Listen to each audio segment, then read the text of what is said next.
Hi everyone. So today, as I was doing my regular scrolling, I find a video by this very popular creator named Reese Ireland, and the recent videos that I've seen her put out about like Krishan and Krishan's son, Krishan Rock, Blueface, Krishan Rock, Krishan Jr. And her very strong opinions on, like pro-choice opinions. It's like, okay. But then, when you scroll, like, it'll play you a little, what you call it, of the video, on my YouTube at least. And here we are again. I just made a video about, in the Whatever podcast, where the girls kind of kiki ha-ha about abortion. And she's actually, like, just flat out laughing at the thought of using abortion, a medical procedure, as revenge in the highly unlikely event that some kind of man tries to trap her, as she's discussing in this video. So I'm going to react to this. I never thought I would be on any platform telling women that you should not laugh about abortion, and just I never saw myself talking about this topic ever until it became a personal situation for me. And I don't know, maybe this is serving as some kind of warning for young girls who thought how I did, who thought like this.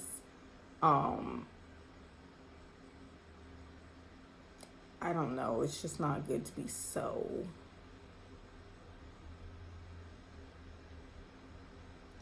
I don't know. Let's just get into it because I'm like speechless. And let me make sure I slow it down before I even. Oh, it's 1.5. Okay.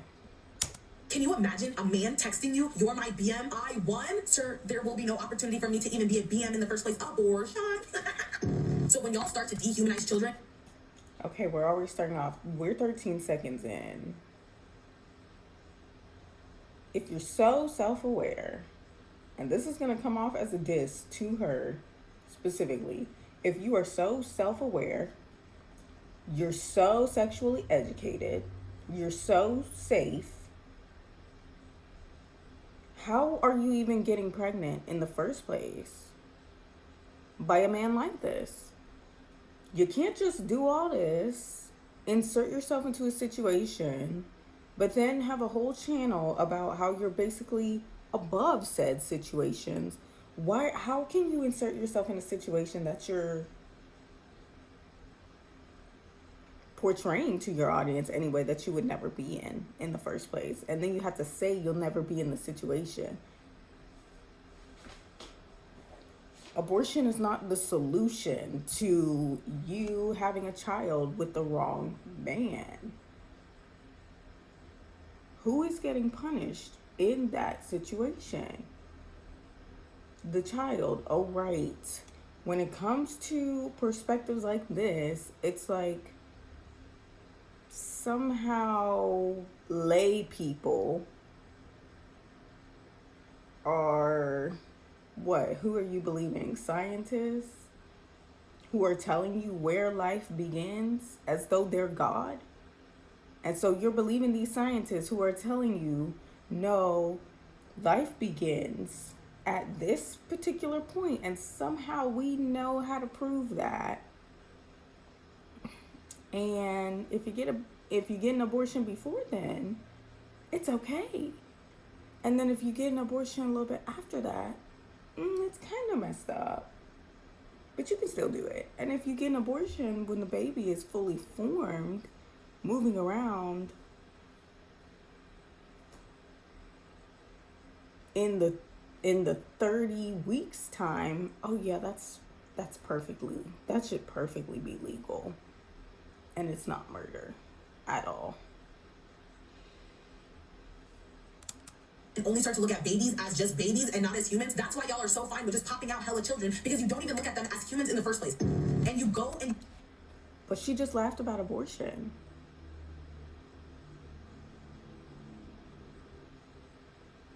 Which is the cutting off of a human being at their conception during this process.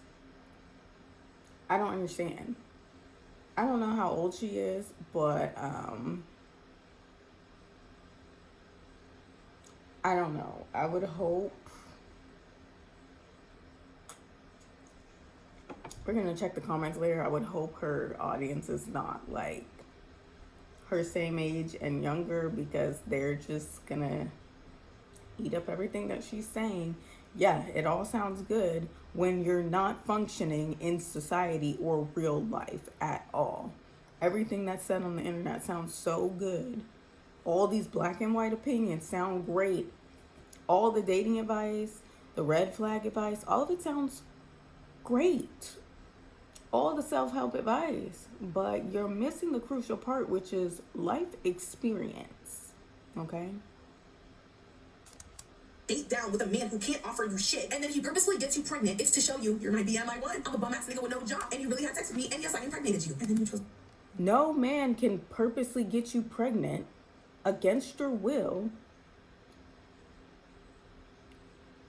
unless he rapes you. Okay? Why we need to realize how much power we have as women to prevent pregnancy. Okay? No man is doing all this lip service. If you fall for that, you need to get help. It's not even about that man. If you fall for words and fantasy over reality, that's a trauma type wiring that you need help with. You need to be self-aware enough to think about these things before you even start having sex, but none of us are doing that. Not me, not her, nobody, okay? No man can trap you anywhere. Especially a man, with no resources? The type of man that she's talking about has no resources? A man with no job, so no income, so no financial standing over you. Sometimes they don't even have their own apartment, so he can't kick you out of anywhere. What power does he have over you? This man that she's talking about, he has none. Absolutely none. And he surely cannot somehow purposely impregnate you as though birth control does not exist. Invisible forms of birth control, y'all. IUDs, Nexplanon, that's what I was on for six years. That's the only birth control I was ever on. I don't know, y'all. Don't just do this with your power. Just do this with your power. As she's a black woman, I'm a black woman, and she's talking about, this video is about "You're my baby mama, I won." Asterisks. Trapping black successful women. We as black women have so much power. Just women in general, but specifically black women, we have so much power. Do not just do this with your power and say that a man, if you're a successful woman, how is a man with no resources, none, able to do anything to you? Keep the baby. And then you chose to keep the baby. The grandma of the baby. Like, what we're not gonna do is sit here and just be like, no, I'm not gonna get an abortion. I'm gonna keep this baby by this bum ass nigga, and then in 20 years I'm gonna resent the fuck out of this child because they stopped me from living the life that I wanted. You guys keep thinking short fucking term. How about you think long term? How about you be selfish and think about your life and what you want? If you purposely set up. If you know a child is not in your plans, pregnancy is over here, and there's a lot of steps that you have to take to get to pregnancy.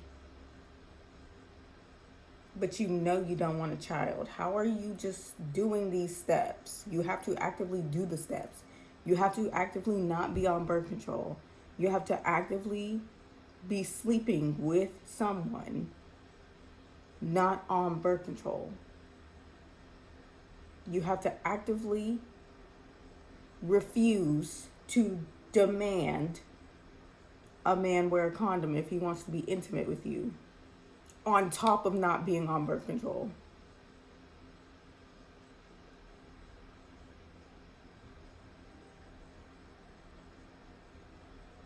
I don't get it. Like, there are it doesn't just, like, crows don't just leave babies on your doorstep, and we know this. Like, so what's the issue with that? And if I know every woman does not want to be on birth control, but if you're a woman like this who is so hell bent on the whole I hate kids, fuck them kids, abortion kiki haha, yeah, you ain't trapping me, why would she not be taking every damn precaution under the sun? Because it's in here. And it's in here. You can do this all day.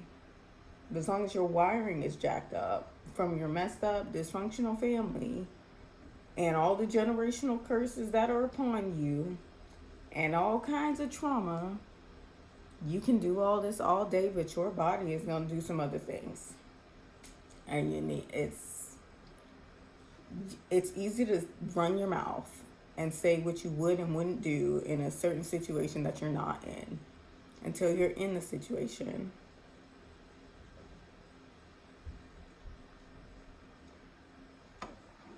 I mean, I might slow her down because she talks fast anyway.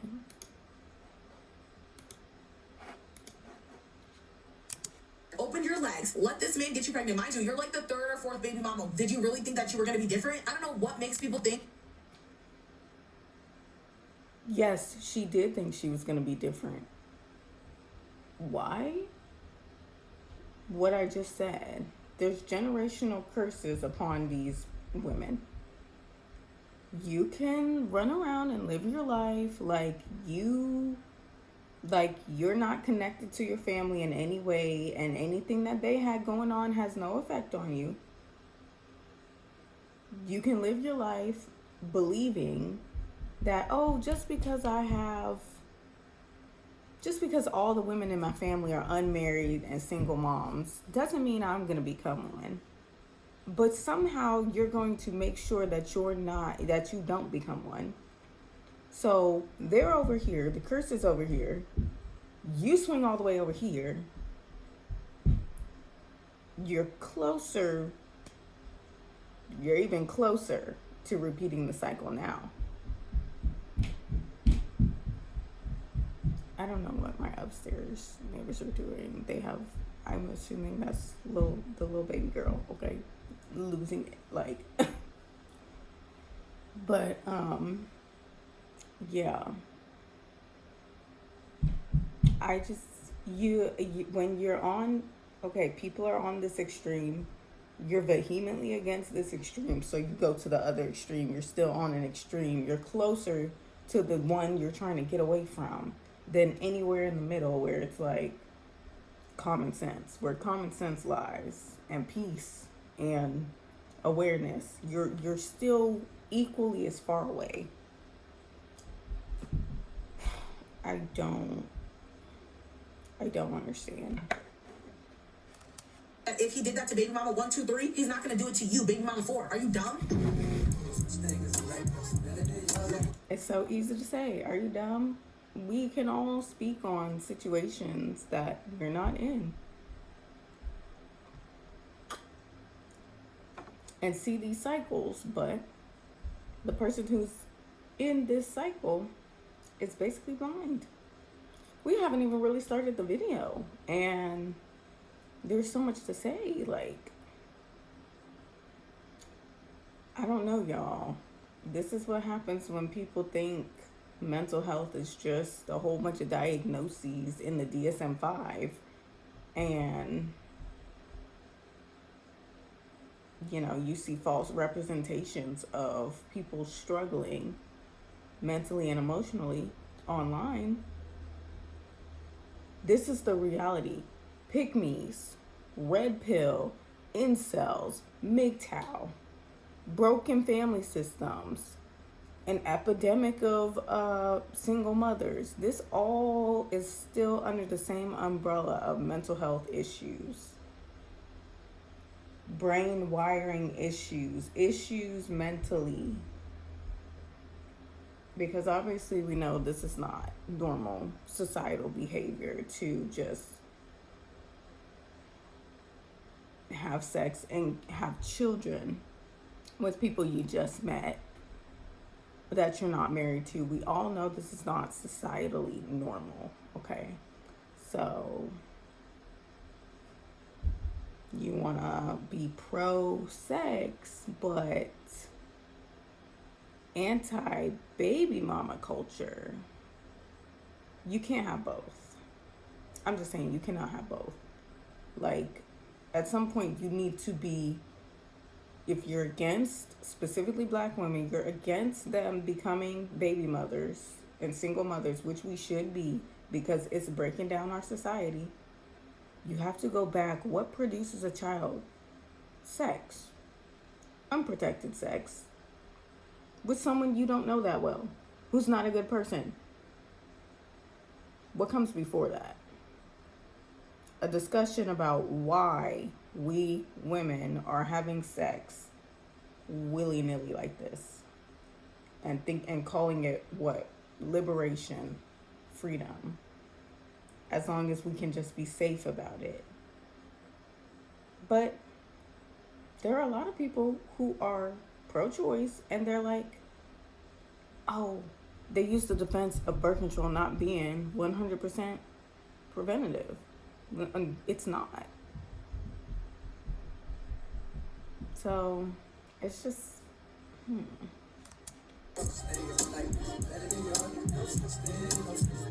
Hello everyone, welcome back. Happy Black History Month, and in today's video, I'm going to be talking about You're My BM, I Won, and trapping successful black women. So without further ado, let's get started. So we all know and all heard this phrase back in the year of what, 2024, 2025, whatever the year was when Cardi and Offset were going through their divorce, and just hearing that phrase, ooh, mind you, they were married. So I don't even know why he's saying it like that, but the You're My BM, I Won? Oh my God, I feel like so many women felt that to their fucking core, soul, whatever you want to call it. Hearing that alone, and this is... I want to clarify, what kind of man is Offset? Let's just think about the type of man that we're talking about who would even say something like this. Okay, he's a rapper. That's all you need to know, a rapper. We know what kind of man that is. What does he value? Greed, money, fame, status, multiple women, sex. Not really things that we should be valuing anything that he says about the women around him, right? I make the videos that I do, and mind you, my baby mama culture in your 20s with no ring is my highest viewed video right now, and that's exactly why I'm shaking all of you women, especially in your 20s, who are getting pregnant by these bum ass niggas. Stand the fuck up, and this is why I'm making that video. Can you imagine a man texting you, "You're my BM, I won"? Sir, there will be no opportunity for me to even be a BM in the first place. Abortion. Abortion. Like, no, you're not baby trapping me. And more specifically, I've said it many times. It's not funny. And abortion is not birth control. Abortion is not the solution to you being irresponsible.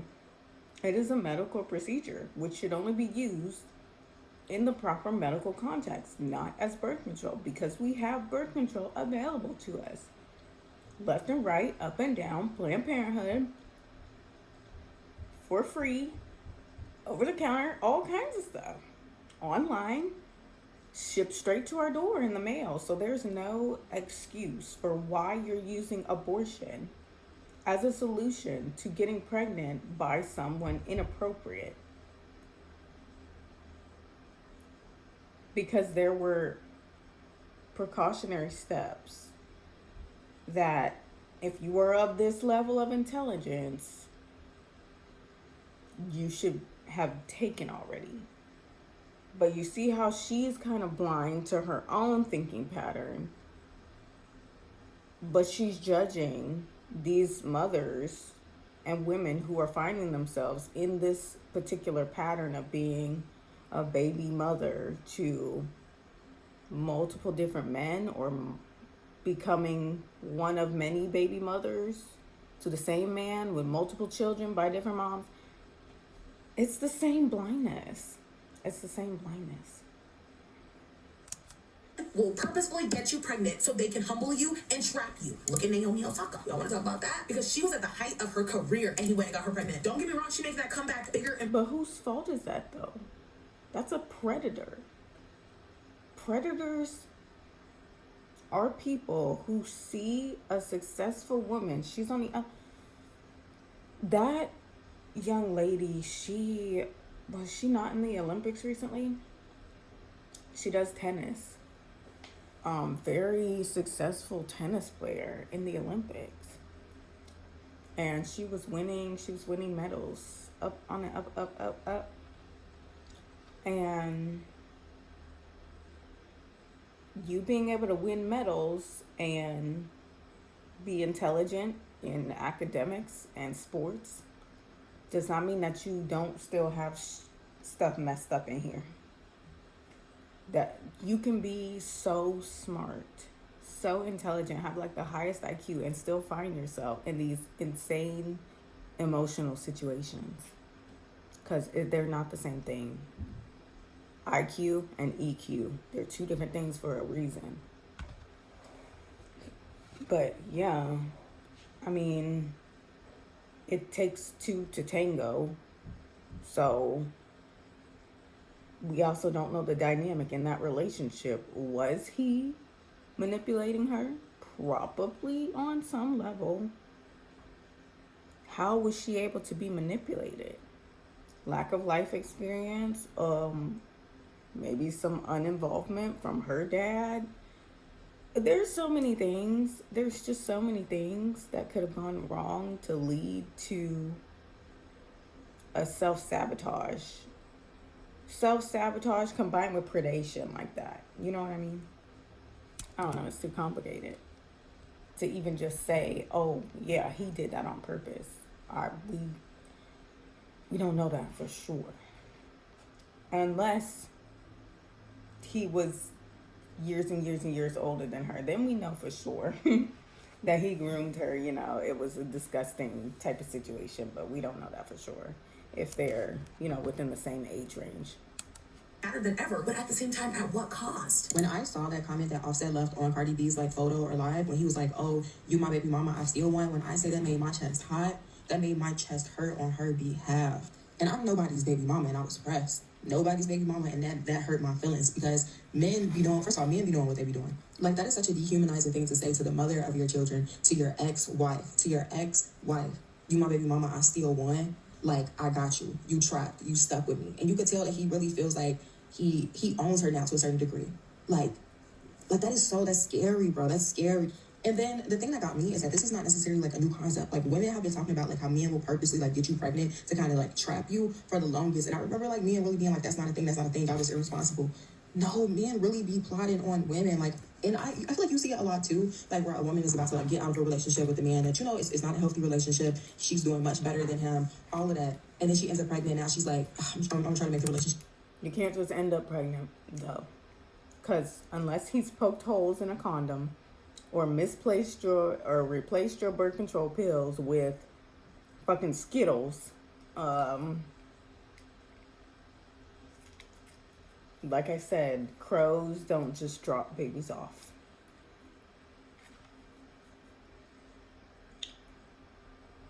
Y'all, we're not Mary. You know what I mean? We're not Jesus's mom. God is not just like bestowing upon us babies without us having to have sex. You know what I mean? So she just gets pregnant. We need to understand what pregnancy is. How do women get pregnant? Because we as grown women clearly do not understand that. Still, there are so many myths about sex and pregnancy out there that it's like, we're grown women Some of us are moms already and we still don't understand how pregnancy works or nothing. And it is a failure on the education system. It's a huge government failure. It's a failure all around, to be quite honest with you. It's crazy.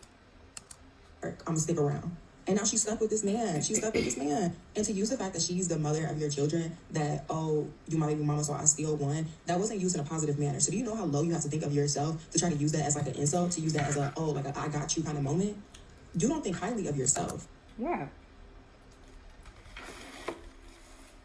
The comment should reflect more on him as a grown man saying something like that. It doesn't say anything about Cardi B. That's a reflection of him, what he values, what he doesn't value. It's a disgusting man. You don't value the family, you don't value the mother of your children, then that means you don't value your children either. You don't value yourself.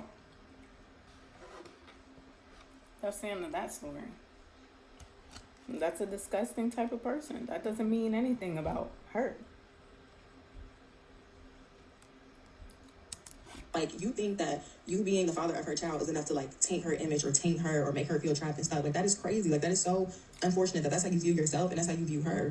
And men really can't handle what they dish out. They really can't handle what they dish out. And I feel like that's why I always support women who just get the fuck on immediately. Like, you immediately see signs of this man not for me. He can't give me what I desire, what I need, what I know I deserve. Like, I applaud the women who just walk the fuck away. Like, that is so important. Like, I love it when women get out of, like, these unhealthy relationships, these toxic situations, because they know their self-worth. And especially when they leave and they don't have no baby. Oh, I applaud them every time. Like, oh my gosh. Like, no, I just can't imagine. Like, I can't imagine. And then it's even worse because these women be, like, stuck with, like, men with these loser mentalities who don't have any money. So not only do you have like a loser baby daddy, but you have a broke one at that too. At least the money sometimes make things a little bit easier to like care for you and your child. But you stuck with this loser with no money. Oh my gosh. And Cardi B's case, like, she was married to the man. She was married. Oh my gosh, she did everything right. She got the ring. I don't know if she had her kid before or after marriage, but either way, she got the ring. And it's still no prayers to these women. Prayers. That just made me so sad. What do you mean? Like, you my baby mama, I still won. Huh? No, oh my God. Just because I got you pregnant does not mean I want to be a family man or a dad. I only got you pregnant because I want to wave you around like a trophy and brag to other men. I have no desire on raising kids that I have created.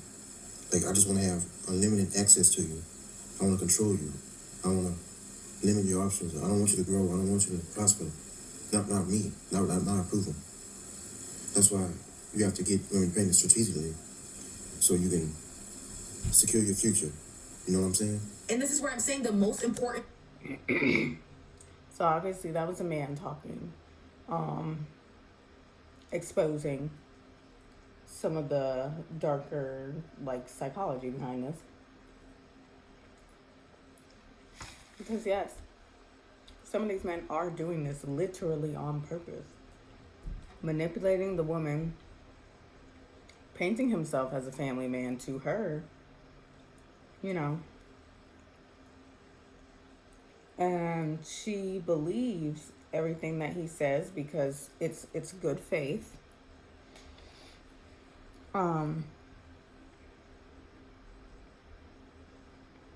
With no intentions of any follow-up. That was a demon speaking. That you can tell that there was no awareness in his eyes, no humanness in his eyes. It just, the dead tone, like, everything about it just weird. So do actual human beings walk around thinking like that?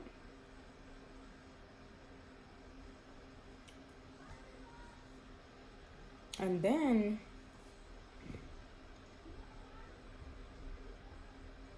I'm so distracted by all this noise.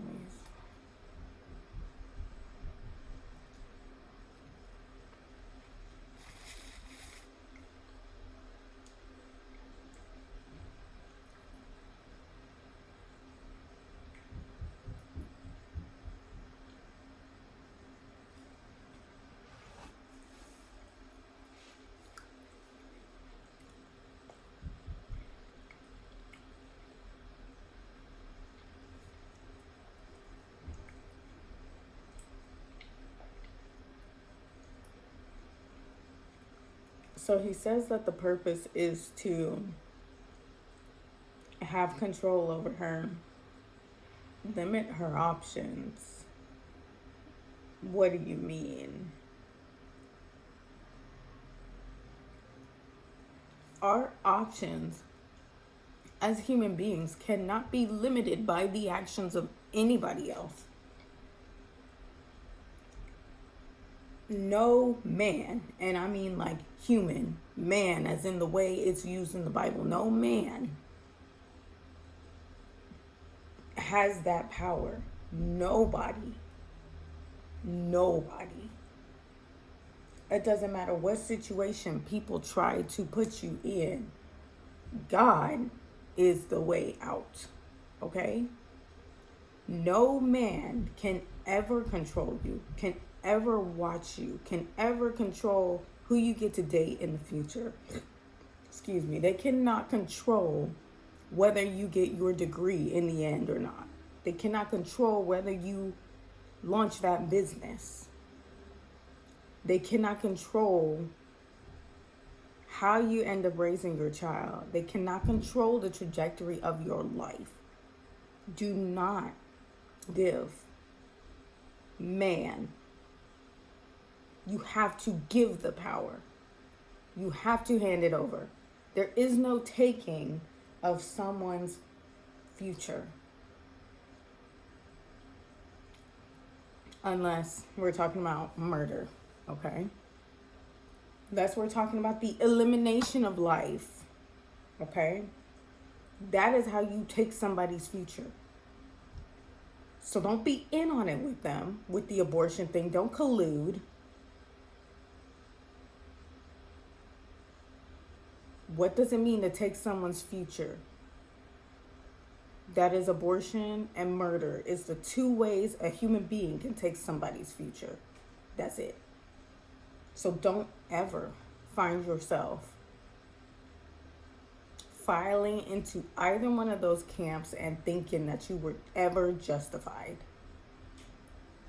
Now, I don't want to get into reasons for murder, but at the end of the day, morally, it doesn't matter if it was self-defense or not, morally, you have taken away someone's God-given right to a future. You eliminate them, that wasn't God's elimination. That wasn't God saying, okay, this person's time is up, because this was what we planned. This was what I planned. Up to this point. No, you cut it off short. That's the same thing with abortion. You just cut that off short. It doesn't matter where you cut it off in the process. You cut off the right to whatever future that person was bestowed. No man can do that to you as a grown woman. He is not God. He cannot tell you what opportunities you're going to lose, what man you're going to have to settle for in the future, or how men are going to perceive you. They're abusers, and they can continue to create that fantasy that they are all you have and they are your only choice. They can continue. Even when the law, the justice system, reality, statistics, other people's life experiences say clearly otherwise. Do you know, and I know it's not my life, it's really not, but I can still have an opinion. Because when you post stuff online, as Reese says, when you post stuff online, you give people the reason to have an opinion in the first place. And do you know what angers me more to my fucking core? But she was doing like this. Look at me. I got the ring. Look at the situation I'm in. This piece of metal and the paper that goes along with it and the wedding and the signing. Signing a contract don't save you from life. Okay? That it's a false it's a false sense of control. This piece of metal And the contract that we signed, me and my husband, does not protect me from being verbally abused by my husband. It doesn't protect either of us from being abused by each other. In the same continuation of what was going on before, it doesn't protect our family line from generational curses on either side. It doesn't protect us from addiction, incarceration, single motherhood, over parentified children, trauma. It doesn't protect you from anything. It just looks great to society. Without this ring, I would go out and about pregnant right now like I am with my daughter, and people would judge me. With this ring, they do not judge me.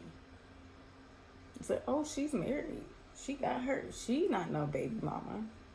Oh, she locked in. Somebody chose her. So she must be worth something. That's what this says. I see niggas posted up at a maternity shoot and I zoom in and there's no ring. I recently saw a cover of a Substack and I didn't even read it like that because it just like wasn't passing or whatever, but it's so true. I look for the ring too. Even though I know what the ring doesn't guarantee. Just like I said, it's for social reasons. It's to protect you socially from judgment and criticism. That's it.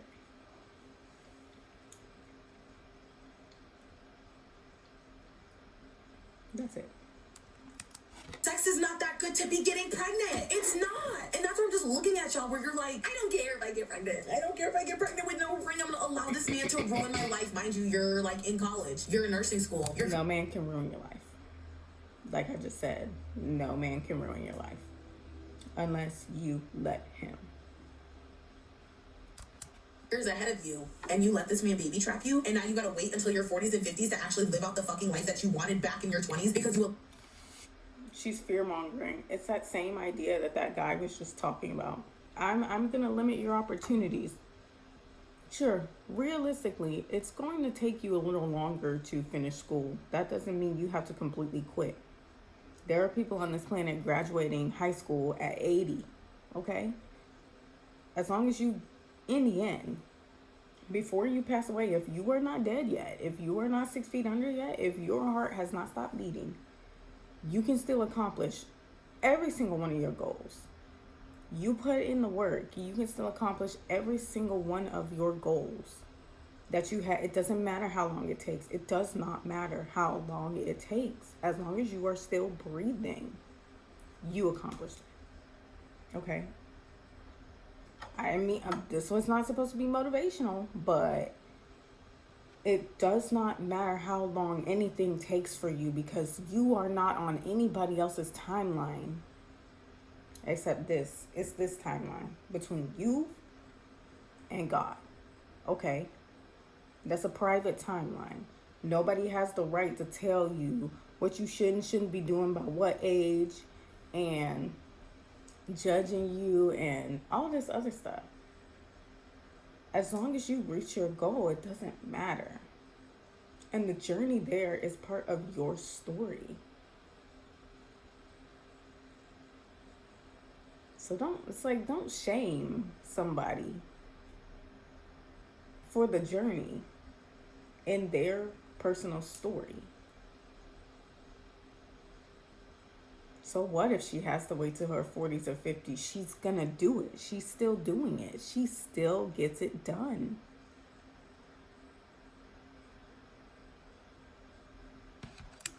A man to trap you? Got it. Especially when that man isn't providing not shit for you or that baby. Why do women think a baby is going to make a man stay? How many times do I have to say that? Y'all keep opening your legs for these men who can't even give you what you want, take you on. They know it's not gonna make him stay. That's not even.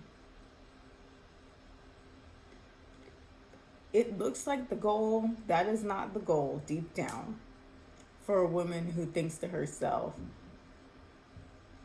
oh gosh, if I get pregnant by him, he's gonna have to stick around. It's the same side of the coin to let me purposely get her pregnant so She can never leave me. I always got control. Let me just purposely get pregnant by him so I always have control. He'll have to stay with me. It's just a different, because for women, it's like a love emotional thing. For men, it's a power control thing. It's the same side of both. It's the same deal. Both are wrong. But you think that making your life harder by bringing a child into this world to suffer because your frontal lobe isn't even developed, that's gonna make a man stay? Wow. If that doesn't show that your frontal lobe truly isn't developed, then I don't know what is. And then, mind you, I might as well just intertwine it with this video because what do you mean your child saved you? I'm so sick of that excuse. My child saved me. Oh my God, when I got pregnant, I get that. And I can understand how like you stop doing drugs and all that stuff, but what happens when the child leaves? What happens when you've put all of like your dreams and expectations on this child and when they turn out the complete opposite of what you were trying to mold them into? Because instead of thinking of them as their own separate person, you think that they are your own mini version of yourself. How selfish do you have to be to look at a child, your child? Now she's starting to make a good point here. Well, let's go back. Oh, if that doesn't show that your frontal lobe truly isn't developed, then I don't know what is. And then, mind you, I might as well just intertwine it with this video because what do you mean your child saved you? I'm so sick of that excuse. My child saved me. Oh my God, when I got pregnant, I get that. And I can understand how like you stop doing drugs and all that stuff, but what happens when... No, let's not skip over that. When a woman says her child saved her, but then you try to downplay the fact that the introduction of this new life caused somebody to finally stop doing drugs. Don't gloss over that. Do not gloss over drug addiction as just like, yeah, whatever. That is truly a life-saving intervention. Whatever. It doesn't matter if it's a child, somebody passing away close to you from an overdose. None of that matters. Whatever caused you to stop doing drugs, in being in the throes of addiction, is a life-saving. It's life-saving. Doesn't matter what it was. Addiction is not a joke. Obviously, she's not meaning to make a joke about drug addiction. It's become so normalized in society to just like say you smoke weed every now and then or every day and still try to not call that an addiction, or shopping or any type of addictions that people have, but specifically like drugs. A drug addiction is a sign of something severely wrong. An overwhelming, incomprehensible amount of pain that you are dealing with the numbing drugs, okay? So to say that you finding out that you were pregnant was the final straw for you, where you said, wow, my life, my health, my body is worth something. It's worth something, and it's worth saving, and it's worth keeping safe for this new life. That's amazing. That's a blessing right there. And that was that woman's path. That was her purpose, okay? Sometimes it takes drastic things to happen to people to finally like wake them up from the slumber they've been in with the whole generational stuff, okay? So let's not gloss over that. That's amazing. And then she says, whatever else. No. There's a lot of other things that a child could save. Obviously, they're not saving you. But the introduction of new life can inspire changes for people. Because it's that amazing. It's that amazing. And we all know this. It's amazing. So it can inspire you to pursue your independence finally. It can pursue you to go back to school and finish your education when you thought that school wasn't for you. It can inspire you to start businesses because you want generational wealth for your children. It can inspire, oh my gosh, depending on, who your child becomes and who your child is, it can inspire full-on amusement parks. Like, I just heard a story recently about a man who made an entire amusement park dedicated to his daughter who had some kind of a disability where she was in a wheelchair. A whole amusement park inspired by his child. Okay, just amazing things. So it's not just cause you to stop doing drugs or whatever. No, don't gloss over this. Because when you really realize the effect of life, the effect a baby is supposed to have on someone, the abortion argument falls apart. Because what is it really? Not only is it cutting off of someone else's future, but it's also cutting you off from your own future and having to change. Reese, what happens when you've put all of like your dreams and expectations on this child, and when they turn out the complete opposite of what you were trying to mold them into? Because instead of thinking of them as their own separate person, you think that they are your own mini version of yourself. That's completely different.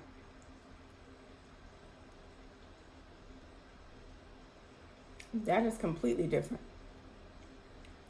We went from my child saved me, which is like a common, very dramatic statement as an explanation for all of which I just said, like maybe you stopped doing drugs, you stopped doing this, you started doing some other things that were good for you. That's just a very like dramatized explanation for all of that very true stuff. Now we're getting into narcissism, okay? The narcissistic parent, they had to have been a narcissist before they got pregnant. The narcissistic parent does not see their child as another human being. They see the child as an extension of themselves. And this is where we get the living vicariously or trying to control who the child becomes at the end of the day. Like, you're going to become a doctor because we're all doctors in this family. And you can't be yourself because you're in this family. That's where we get that from. So we're going from talking about grateful moms and parents to narcissism. That is not the same thing. I'm sure narcissists have used that statement before, but those two intents are completely separate. No. Selfish do you have to be to look at a child, your child? I understand they came from you, but to be like, you're a mini me. I'm not actually. I'm my own person. So when y'all start, Yeah, I don't like the whole mini me thing.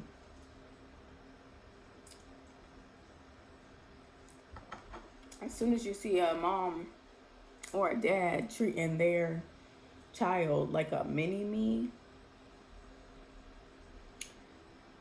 it's a sign of narcissism. Don't even dig any deeper with that person. Don't even associate further with that person. It would be best to leave that alone for your own mental health, especially with a child involved. Especially when we're talking about somebody you just see on the internet. The biggest example I can think of is that mom who had her little son like an Instagram, and he had all the fake tattoos all over him, and she was dressing him in designer baby clothes and making money off of exploiting her little baby. I don't even think he could walk yet, y'all. So there you go. That's what she's talking about right now. That's narcissism for real. Don't downplay narcissism either, because it is destroying people's lives right now. For real. Decades into adulthood, it is destroying people's lives. I'm just thinking, what life experience does she have to be, like she said, she can have her opinions on this stuff. But since her audience is growing so big and she's speaking with authority, it's kind of like, what life experience do you have to back up any of these opinions? Because opinions change, y'all. They do change. You're putting this on the internet. I hope she does not ever intend to have children. These opinions can't be scrubbed. The fact that she's laughing about abortion right now cannot be scrubbed away. We're not using our brain.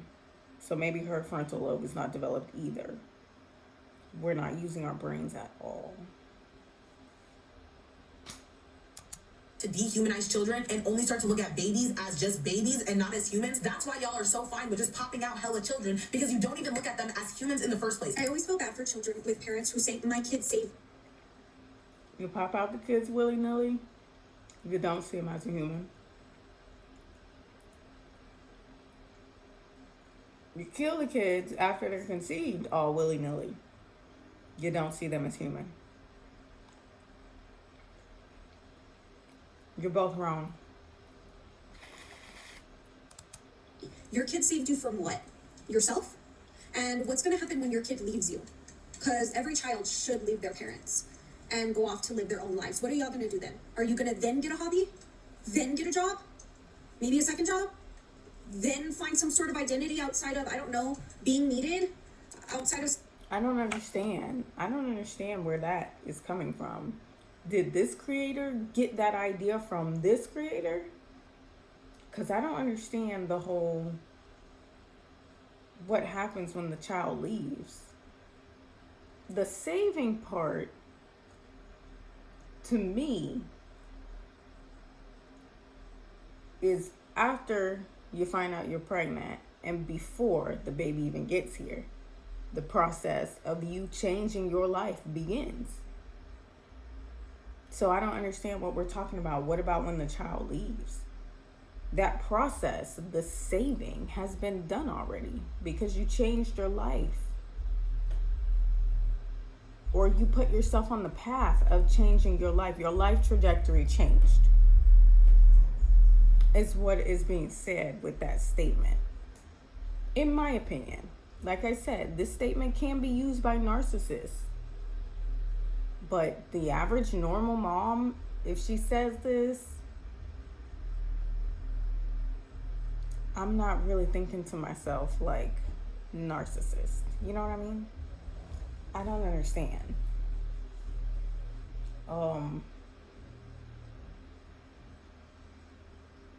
When the child leaves, if we're talking about a narcissistic family system, that child is going to have to fight to even realize that they can leave. So that's not happening. That's not what they're talking about. And then when they do leave the narcissistic family,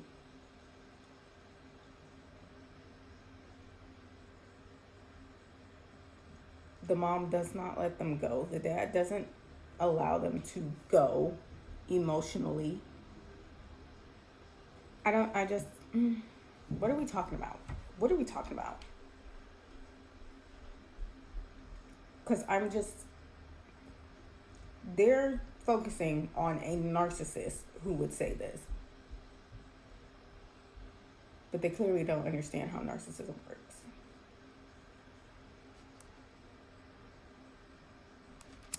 Somebody relying on you for survival, like, saved you from what? I want an answer, finally, because I've always wondered.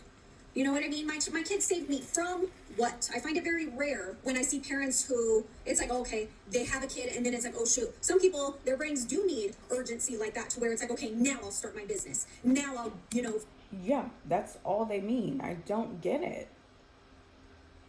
I don't understand what they're arguing here. Yes, my child saved me. I was going down a reckless path. Then I found out that I was pregnant, and then it woke me up to my worth as a person, what I can do, my potential. Because now I have to show up for a brand new life and make sure they don't go through what I've been going through. That's it.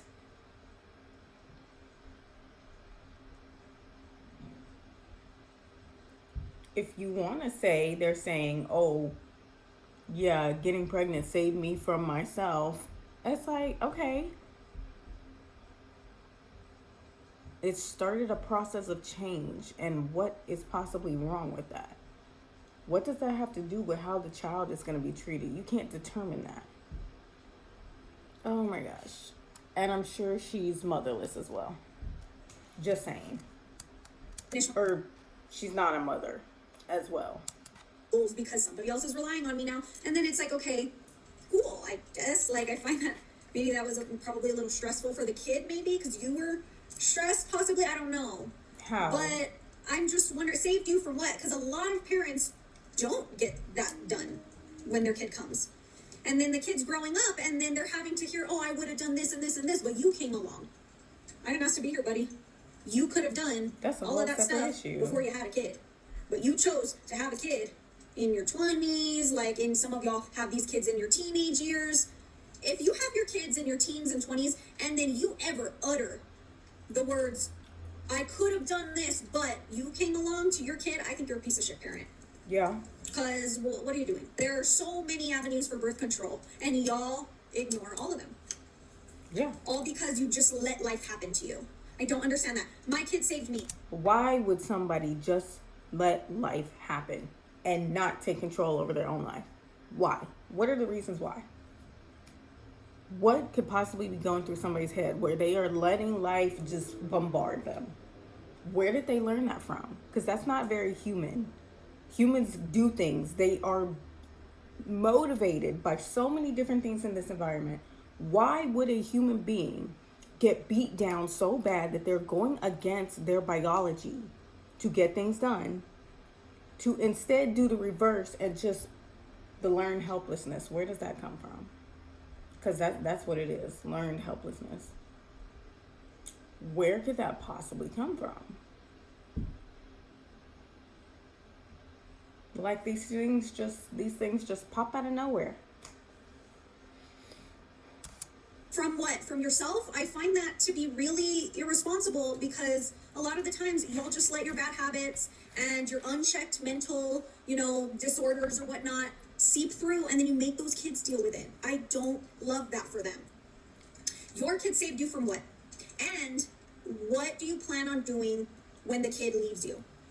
Do y'all even plan on letting them leave you? Do y'all even think about... No. Parents like this, if they don't learn, if their life doesn't start changing the minute they get that pregnancy result, there is no hope. They are not going to let the child leave. We are talking about narcissists here, but they're not too aware. I never lived through this shit. So it's just all it is. You don't even know what you're talking about. Both of them are talking about a narcissistic parent. That is who they're talking about. Don't get it twisted that they're just talking about parents who change the trajectory of their life, or parents who get inspired, or parents who finally find purpose when they become a parent. Don't get it twisted. They're trying to bash parenthood now, because it's like, you know what you're talking about. You know what you're talking about, but you're trying to say that all parents, all unplanned pregnancies are going to result in this.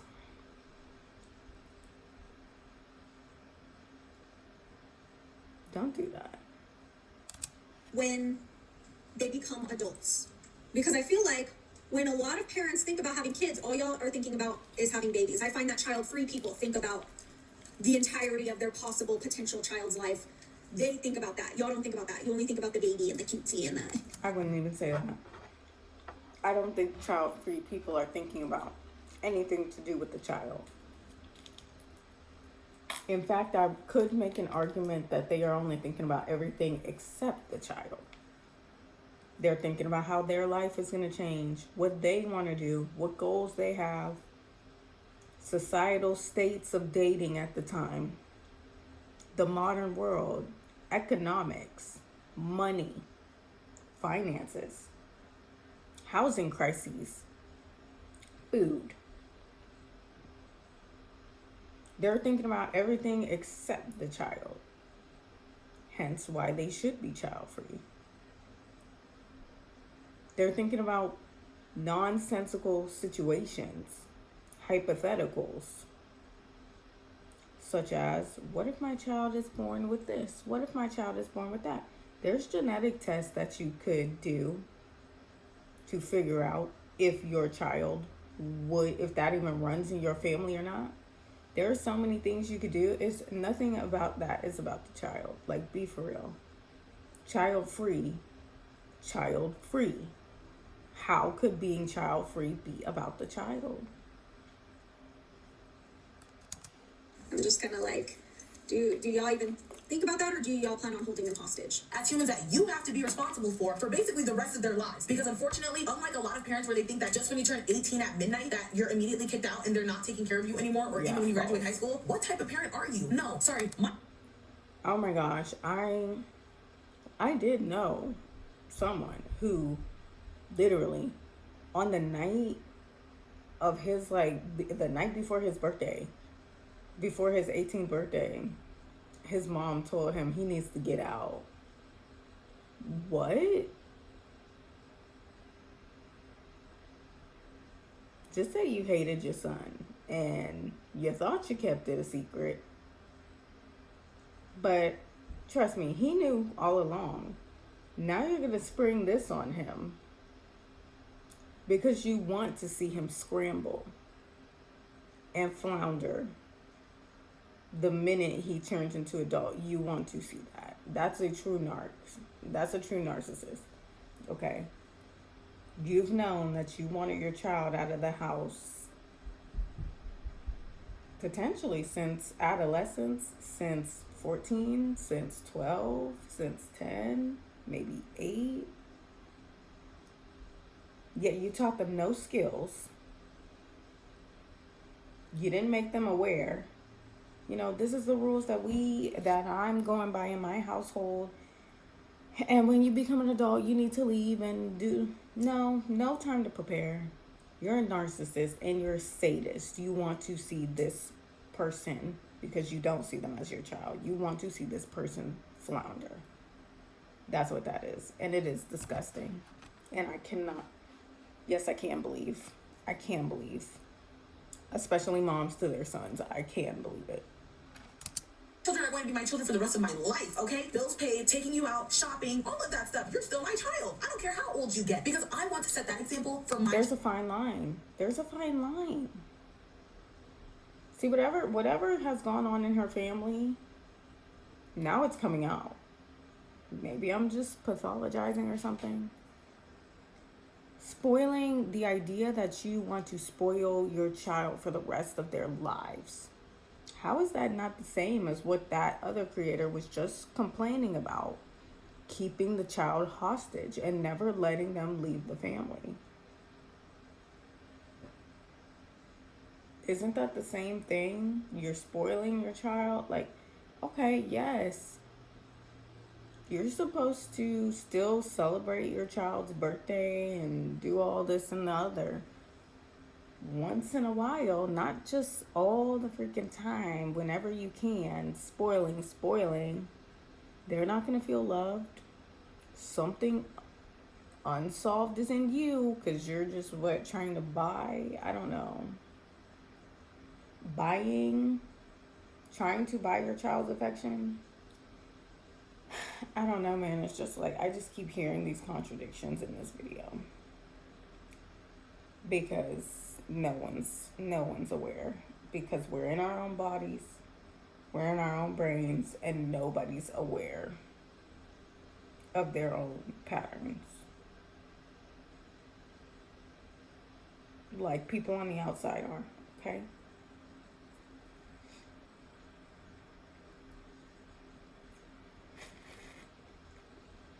Because no, that's not what your children want.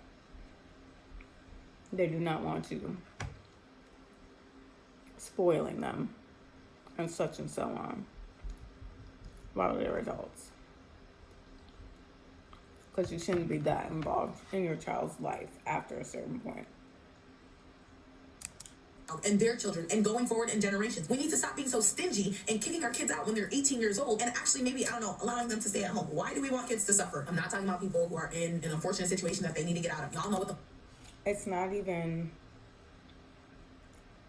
Right, kicking them out at 18, that's wrong. Letting them live at home with no boundaries is also wrong. It's more about what's your actual job when you become a parent? What is your job? To teach your child about this world so they can navigate this world successfully. Before you become a parent, there's things that you should have been through, which is why sometimes when you have a child does matter. But there are lessons you should have learned somewhere along the way. Even as you're raising your child, you should be learning things that you are then going to pass down as information to your child to give them a leg up in this world, so they do not have to suffer like you. It's just tidbits of information, advice. Hey, this is how the world works. You need money to survive in this world. This is how you make money. This is how you make more money. This is how you budget. On and on and on. So many different things that you could teach, that you need to teach your child about.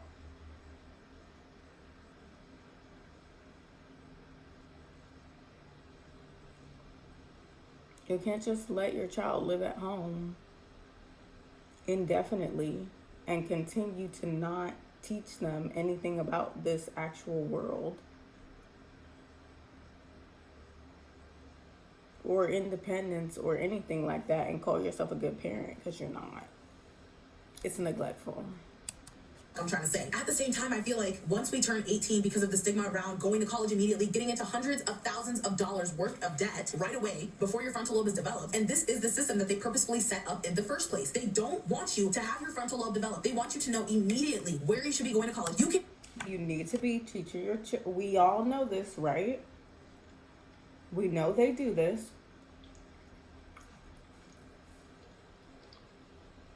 How are we not making a plan for how to address this before the time comes? Before schools even start talking about college, we need to be making our kids aware of how things are gonna go, but also how they could go. Okay? Sit your child down like freshman year, sophomore year, or even before that. When you get into high school, like junior year, they're going to start pressuring you about college. And that's all they're going to talk about. They're going to show you they're going to let you go to some like Air Force, Navy, military, recruitings. They're going to let you know about the trades, but they're not going to go into those. They're going to try to funnel you into college. Here are the kinds of majors that colleges offer across the United States. They do not offer makeup and beauty. I see that you are interested in like makeup and beauty. Some schools offer a program where you can go to a different school and start earning credits in cosmetology. Would you like to do that instead? And let's focus on that because if you want to do that, don't get sidetracked. So we have all this knowledge. Oh my gosh, that's just one example, and you see how far it goes. That's just one example. Ugh.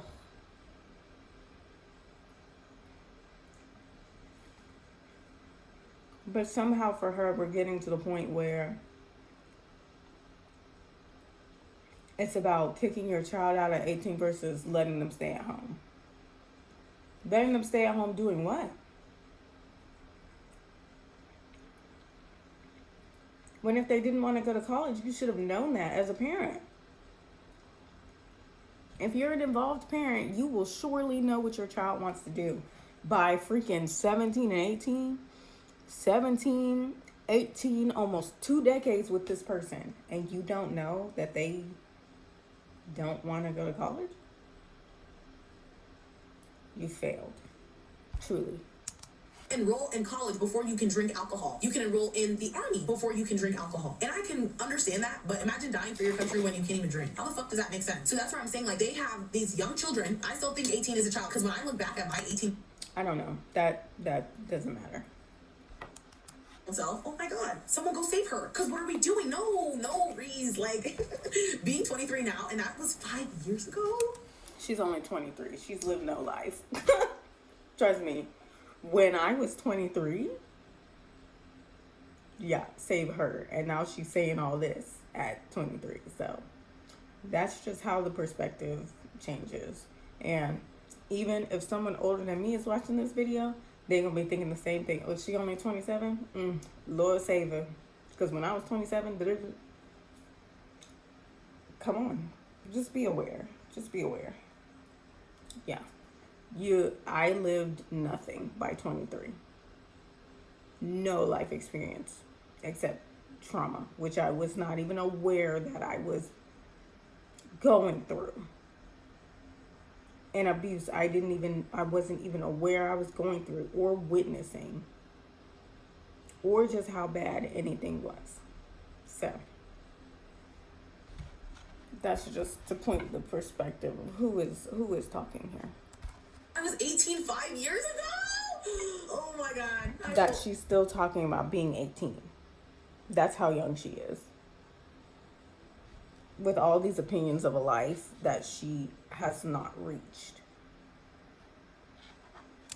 I'm not like, I know I'm not old, okay? But like, even just looking back at my little 18-year-old self, it's just like, y'all want us to make these life-altering decisions at 18 years old before we can actually conceptualize what the fuck decision that we're making. So yes, I will look at 18-year-old, 16-year-olds getting pregnant, because why? And then you're my BFI, what?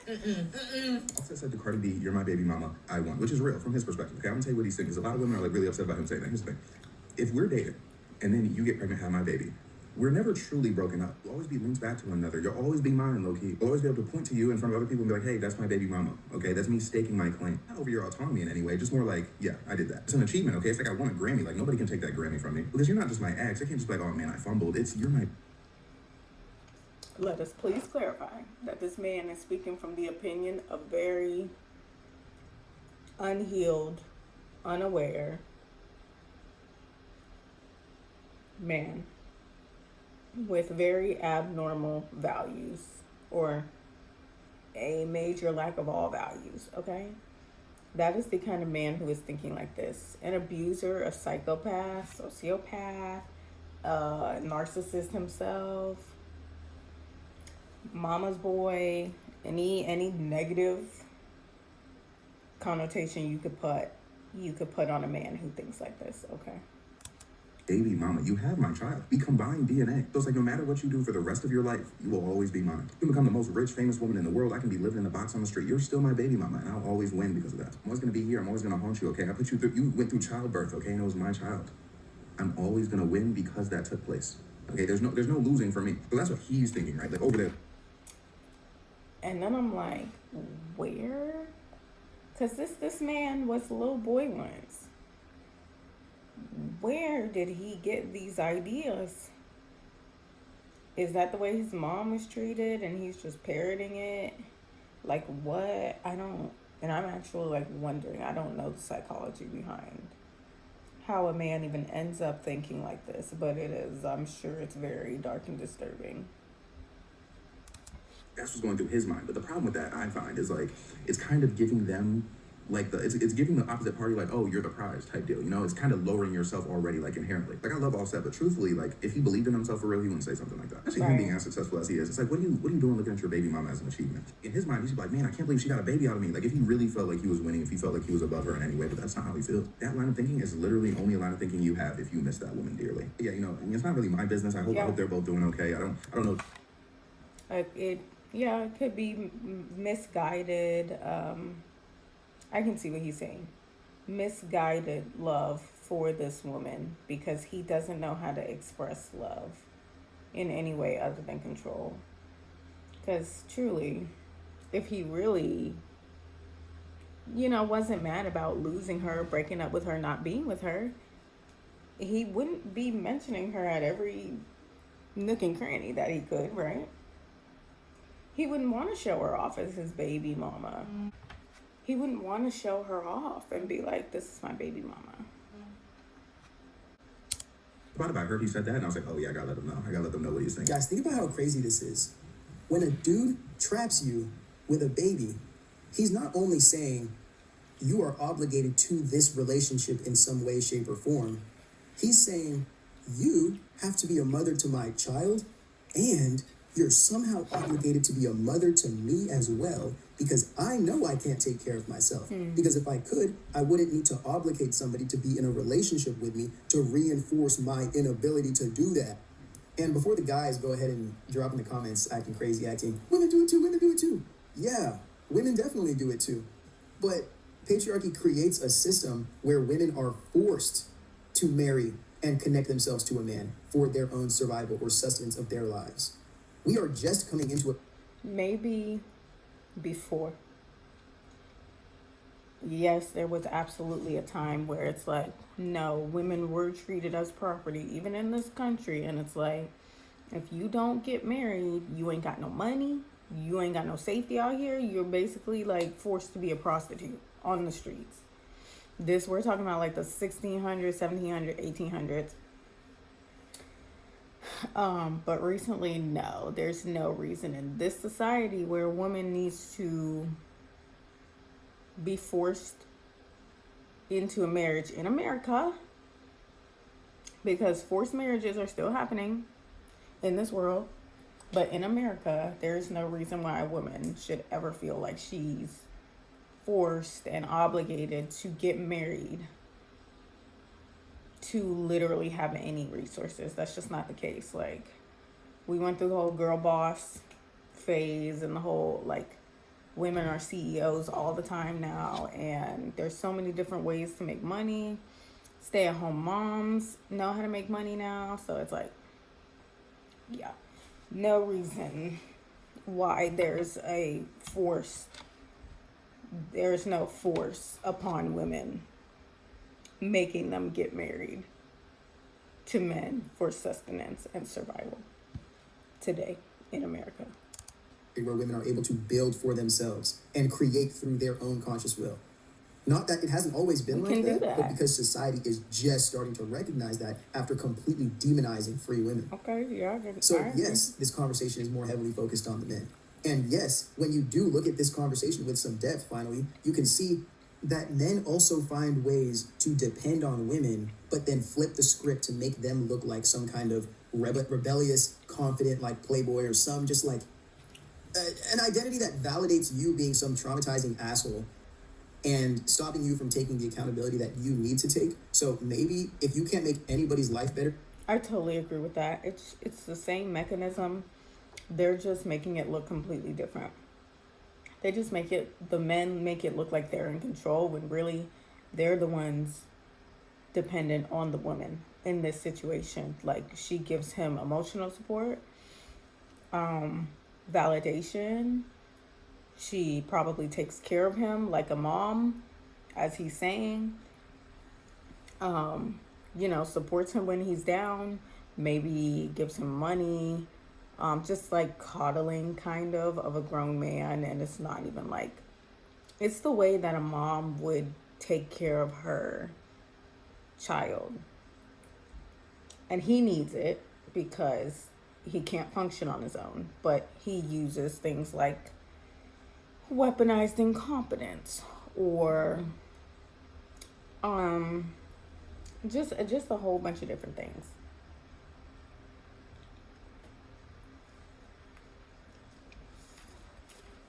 A whole bunch of different things, You could at least just be a good human being. As I've made in basically part 1, 2, 3, all of my abstinent videos, the safe sex talk videos, the why is unprotected fornication so normalized, the why being horny is dangerous. Come on, go and watch my videos. I've been talking about this for years on end. Okay, Please stop getting pregnant with no ring in your 20s. Come on. I didn't know she had videos like that out.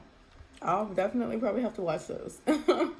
This is supposed to be our hot year. We're not even supposed to be having kids until we're like 30, 40. And I've seen so many comments of people literally saying, like, my parents chose to wait. I'm highly educated. I was able to do everything that I wanted to do. And this is why I also think the youngest children have the best lives, because our parents already parented the way that they could with the first couple, however many y'all have. And now when it gets to the youngest, our parents are the oldest that they are. Their frontal lobe is now developed. And now they're having this child. They see, No. Unfortunately, it makes sense, and you would hope that would be the case, but my dad had me when he was 41. Full frontal lobe development, all the resources you could think of, established in his career, still chose to treat me, the youngest, like he treated me. So some people cannot learn. Some people never change. a little bit more money. Oh, I can actually like provide for my children. So yes, y'all used to struggle a little bit, is what I say to my siblings. I'm like, it's my fault. I'm the youngest and I get whatever I want, and I have the mindset of always getting my way because I'm the youngest. Like, come on. Black women, you have to understand the potential that you have and that you had. I'll say past tense because you allowed a bum ass nigga to come in and trap you. Close your fucking legs because you just got. You still have potential always. You always still have potential. It doesn't matter who comes along and tries to convince you you don't. Or, use your situation to prove that you don't have potential anymore somehow. Nobody defines your worth. Nobody can define your worth. Well, mind you, you're the first in your family to even go to college. Why are you wasting it with the opportunity of getting pregnant before you can even get the job done? Does that make any sense? Because that's not acting very scholarly of you. Come on. Having a nigga's baby is not a flex. I don't know where you bitches got shit confused where y'all think it was a big flex to have a nigga's baby, whether you got a ring on your finger or not, but that's not a motherfucking flex. And I'm not gonna ever let nobody ever convince me that it is. That is the worst thing you could do to yourself. Like, let a nigga pump a baby in you. I don't even understand how you bitches think it's a big flex, especially coming from previous situations where niggas have pumped babies into you and it didn't go nowhere but into the motherfucking gutter. Like, I don't understand it. 9 times out of 10, a nigga's getting you pregnant so he can humble you, bitch. A nigga's getting you pregnant on purpose so he can make sure you can't go no motherfucking where. You can't go do shit with yourself. Literally, quite literally, a nigga will fucking impregnate you to fucking ruin your life. No, I understand. She's probably from somewhere where she talks like this. Oh my God, I hate when girls call other girls bitches. It's not cute. And I hate when girls call black men the N-word. It's so... Girl, be a girl, please. Just be a girl. And girls don't talk like that. Nobody in the black community, she's doubling. It's like a double, I don't know, this is beside the point, but it's just like double ridiculousness. Where it's like you're taking 2 insulting words and like using them in your everyday vocabulary multiple times. And you're just degrading yourself and black men. Hate that, but... A nigga will impregnate you to humble you, bitch. So I don't know why y'all think it's a big flex because he's giving you a little bit of love right now. He's showing you a little bit of love right now, bitch. Wait till you're like deep in that motherfucking pregnancy and you're crying your eyes out, bawling your eyes out because that nigga fucking literally is showing his true colors and showing how much he fucking hates you. And he did that shit on purpose. Moving without you because he knows you can't move because you're fucking pregnant. Like, quit playing with me. But hey, only somebody simple, slow, and special will believe that a nigga giving you nothing you and giving you of his baby is a flex. I just don't even fucking understand it. Especially when we see the trend of like every 3 to 6 months another young black multi-talented gorgeous woman engaging in baby mother culture, and then y'all look. The first person I think of when she says that is oh my gosh, Ariel, the Little Mermaid. What's her name? Holly Bailey. Holly Bailey. Jeez. Baby dad, like, oh, he was just trying to sit her down, he was trying to humble her. I mean, even if that's true, she was engaging in it too. Like it takes two. Unless there's an assault, it takes two. Right. So many Like I times women are said. so successful and they're on their straight path of success, but they allow a man to come around and completely warp, flip, and change their life. A lot of the times we look at these very successful women who get pregnant by these men and we're so quick to say, oh, he trapped her. He did this to her. He did this to her. Right, she's not a And I'm kid. just gonna She's be not a real and little clock girl. some tea. A man cannot do anything you do not allow him to do to you. If he trapped her, there is no way that he trapped her without her allowing that. Whether she knew If it he or made not. her a baby mom, there is no way that he did that without her allowing that. I know I always say be wary of men and men can ruin your life, but at the end of the day, Like, let's not infantilize these women. Let's not do that. Like, they don't have their own brains, thoughts, wishes, complicated life stories. Like, let's not just denounce it into this man has so much power over her because she's a little damsel in distress and doesn't know anything that's going on about the world. Don't do that. taking all accountability, a man cannot ruin your life if you do not give him the access to, and if you do not allow him to. This is also where it can be extremely important to even, and this is why people came at me when I made my video, stop dating below your tax bracket, struggle love isn't cute. I get the whole little, oh my God, we're in college, this is so cute, my man's gonna take care of me, but even men know that they are not in the place that they want to even be in a relationship in the first place. So mind you, if you are a highly successful, educated woman, and you go and you date down with a man who can't offer you shit, and then he purposely gets you pregnant, it's to show you, you're my BMI1, I'm a bum ass nigga with no job, and you really had sex with me, and yes, I impregnated you, and then you chose to keep the baby, and then you chose to keep the baby, the grandma of the baby, like. I don't really think that's like, I don't think that's the thought process there.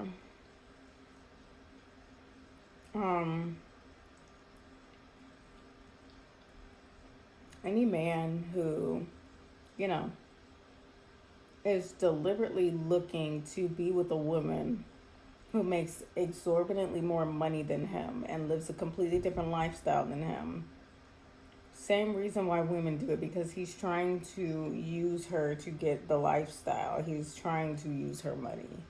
So, you know, it's good advice if you don't want to be used financially and financially abused, but anything else is kind of like, oh, that's kind of up in the air. That would be a man's main goal, to ride off the coattails of another woman's money. Like, they do that with women who don't even have that much money. Imagine a woman with millions. Of course he'll do it. I feel like y'all really think I'm joking when I say go get an abortion. Baby, it's a pill. It's a pill up until what, the first trimester? You want to wait a little bit longer? Okay, go get that shit sucked out of you. It's a clump of cells. Like, I'm pro-choice. No, it's not. No, it's not. Unfortunately, ask any woman who's had a miscarriage and had to pass the fetus and see it in the toilet. I don't think you would say that that was a clump of cells. This whole joking about, all this joking about probably the most sensitive topic on this planet, life, children, the future of the human race. It's not cute. It's very childish. Me calling her childish for saying this is the nicest thing that I could say. And the most surface level insult I could say about this thought process. I don't think the women going through these abortions with the extreme agony, this little pill, it's not one pill, the extreme level of agony some of these women are going through as these pills, these little pills, actually force your body to eject something that is forming and attached in your uterus. . . . . . . . . . . . . . . . . . . . . . . . . . . . . . . . . . . . . . . . . . . . . . . . . . . . . . . . . .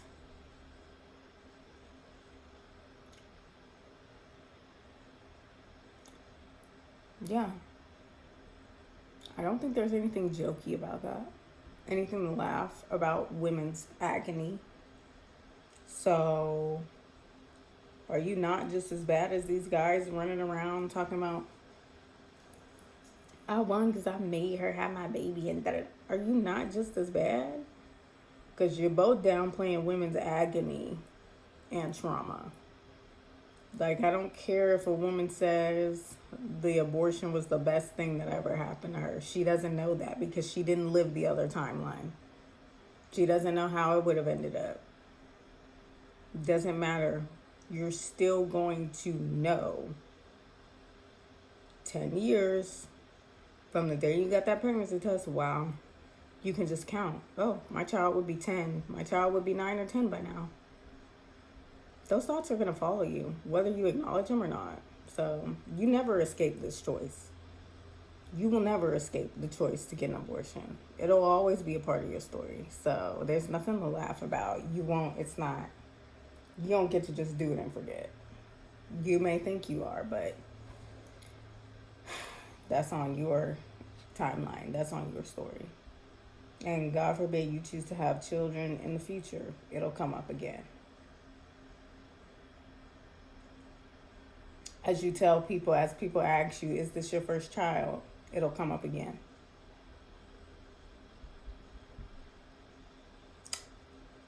So you go to the doctor, it'll come up again. Any procedures? Have you had any procedures done? You will never escape getting an abortion. You escape the responsibility of the child, but you will never escape the responsibility of getting the abortion. Unless you want to lie to your doctors for the rest of your life. Well, that's fine.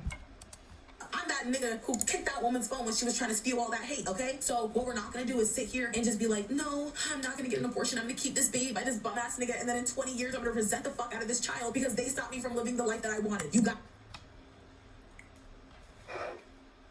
There needs to be some kind of separation between motherhood, which is in you. The child is in you. You are motherhood. And the relationship you have with a man. They have nothing to do with each other. Who you get pregnant by does not determine the worth of the child. How you get pregnant also does not determine the worth of the child and whether they deserve to get the chance to come into this world or not. That's immoral to try and determine that based off of how and why they came to be. And playing God. Like, this is not The Sims, y'all. This is not The Sims. You cannot play God. Once you're pregnant,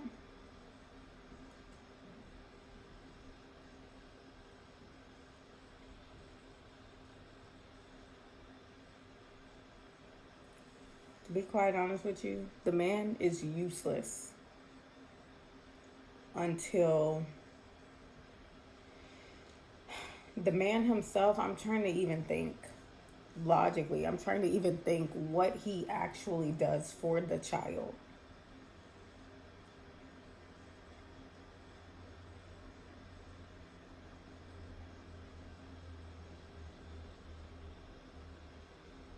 Until the child is old enough to play around and when mom needs a break. Everything to do with a man in pregnancy really just seems to be about the mom. He's supposed to support her well-being. He can't do anything. He can't do anything for the child. He's not capable. His body doesn't do anything for the child.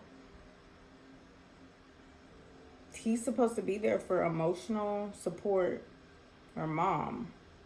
Getting things done around the house for mom as she focuses all her energy on the child.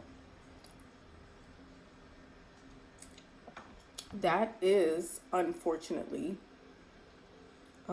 it's replaceable. You can pay people to do that for you. You can pay for help. family support. If you don't have family, yes, you can pay medical professionals, all kinds of people to support you before, after, during pregnancy. Before, during, after pregnancy. The man you had the child with is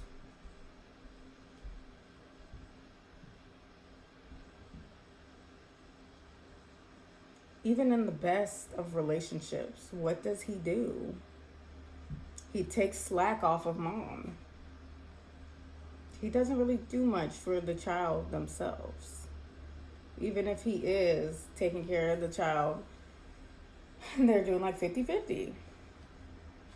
You know what I mean? I hope that's coming across. I'm not saying fathers are not important. I'm saying really their job is more so replaceable in the form of like emotional support for mom. And keeping mom sane so mom can focus all her attention on the baby is dad's job. But it is a replaceable job. Keep thinking short fucking term. How about you think long term? How about you be selfish and think about your life and what you want? I'll make a proper reaction to the video with it actually playing, but I did see a clip of that podcast with the game Shanice and Evelyn Lozada, and it's so crazy to see a woman in live realize that she got baby trapped. And not only that, hearing the man that baby trapped her admit the fact that he baby trapped her, and having to hear her talk through almost wanting to cry, understanding that I don't have any control over this situation because I decided to allow you to get me pregnant, and now I have a permanent circumstance that is constantly tethering me to you. And what is even worse than that is the fact that she stated it so plainly. She said that in all of my past situations, in all of my past relationships, once I see something, I'll just cut the person off and I'll be done with it. But because I have a child with you, I will never be able to cut you off. She literally said, this is forever. This is what I'm always going to tell you all. There is no such thing as a woman baby trapping a man. A man is always baby trapping a woman. A man sees a beautiful woman. His goal is to conquer her through impregnating her. The game literally said this himself. He said, if I see a baddie, he said, all men think like this. If we see a baddie. No, they don't. No, they don't. Or else none of them would ever get married. None of them would ever wait to have children until they get married, until they find the one. No, they don't all think like this. Nobody just... there is not one thing on this planet every member of one gender can agree with. No. First thing that we're thinking is, I want to impregnate her. A man saying that he wants to get you pregnant is a threat.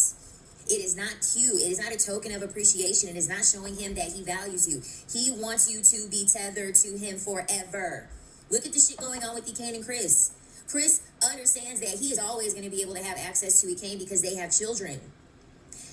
Children are the number one way that a man is going to be able to ruin your life because it is going to tether him to you forever. Men understand that when they see a woman that is either... If it was all men, why would some of them just disappear as soon as they find out she's pregnant? If it was all men. Because some of them just dip, completely go ghost. These guys that she's talking about play this game back and forth, back and forth, back and forth. Where it's like he's 1 foot in the relationship and 1 foot out. But some of them just completely go ghost. So obviously it's not all men behaving like this. It's a certain type who is trying to use the child as control. Because a lot of them just dissipate in the thin air and move across the country. You can't get in contact with them no more. Successful, she's gorgeous, she's smart, she's educated, she's on a positive trajectory, it's going to be easier for you to leave because they know that you're going to have other options. They know that there are going to be other men out there that are going to be suiting to you. So a way to make it easier for them to not have to compete with other men is that they are going to get you pregnant. And then if you decide to go on with the pregnancy and have this child, they understand that she just can't move on with her life and decide to not deal with me anymore. She has a child by me. I'm always going to be able to have an opening to be in her life. I mean, you can't even move to a different state when you're pregnant before going before a judge. And a judge can decide that, no, you got to stay in the same state as the father of your children. And most of the time, that's how it goes. I literally know people that could not take work opportunities that were great for their career because, well, number one, they didn't tell the judge, they didn't ask for the judge, and then the judge said, no, I'm not letting you leave out of the state. You can't even go one state over. Having your shit together and then deciding. I never knew that to be true. But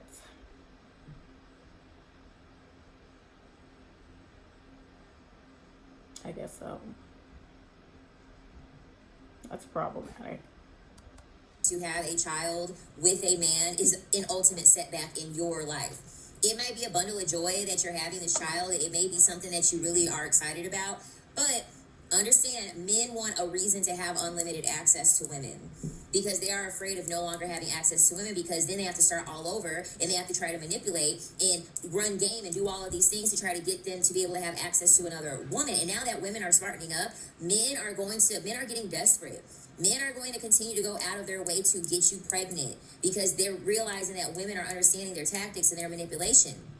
So they know that the easiest way, the least path of resistance is to get you pregnant. And the fact that she had to be on that podcast and realize that after he admitted it, I don't know if she realized that, but the fact that she had to acknowledge it and then state that she was acknowledging through fighting back tears should tell you everything that it is that you need to know on how these men feel about you and how it is going to negatively impact your life. We talked about kids. Yeah, true. But just so you guys know, 'cause you guys are, beautiful women. You guys are still like women, right? But men, right? Men see a baddie, we think like, I'm gonna get her pregnant. That's what men think when they see a baddie. You gamed me. You gamed me. I'm just saying, when a man really sees a woman that he likes it. Oops. Okay, well, I'm assuming that this clip is, with Evelyn Lozado, Shanice, and the game. I know Evelyn in this video from Basketball Wives. I know her, but I don't know the other two people. So I'm assuming that this guy who's talking and the other girl has Shanice, I'm assuming, is they have a child together or something. Again, this is being said by the same type of man. I'm not going to bring race into it because there's a lot of men who say this all over the board and they're not black, but I'm just saying this is the same type of man where it's kind of like, okay, you clearly care about the fame. You clearly value money. Greed is a problem. You have your priorities kind of messed up. So why would we value anything that you have to say about something as amazing as, like, children? Something valuable? Why would we believe your opinion on anything valuable? Like children, or creating a family, or being there for somebody,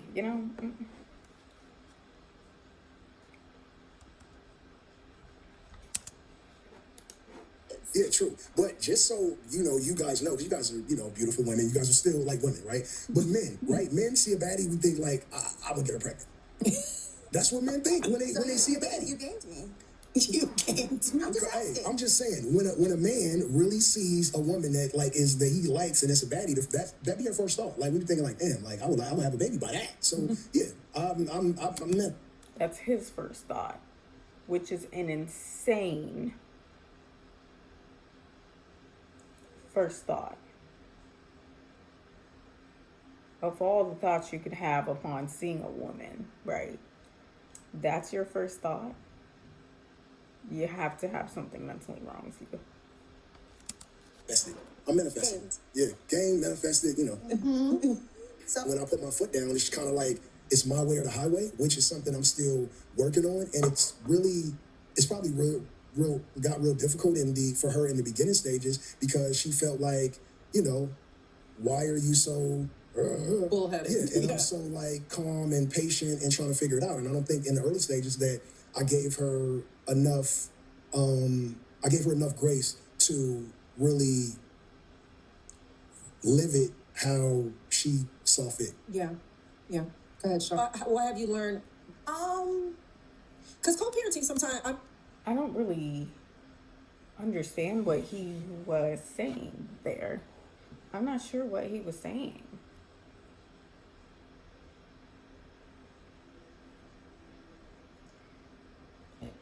Is he saying like he didn't really give her the opportunity to be clear-minded about the decision that she was facing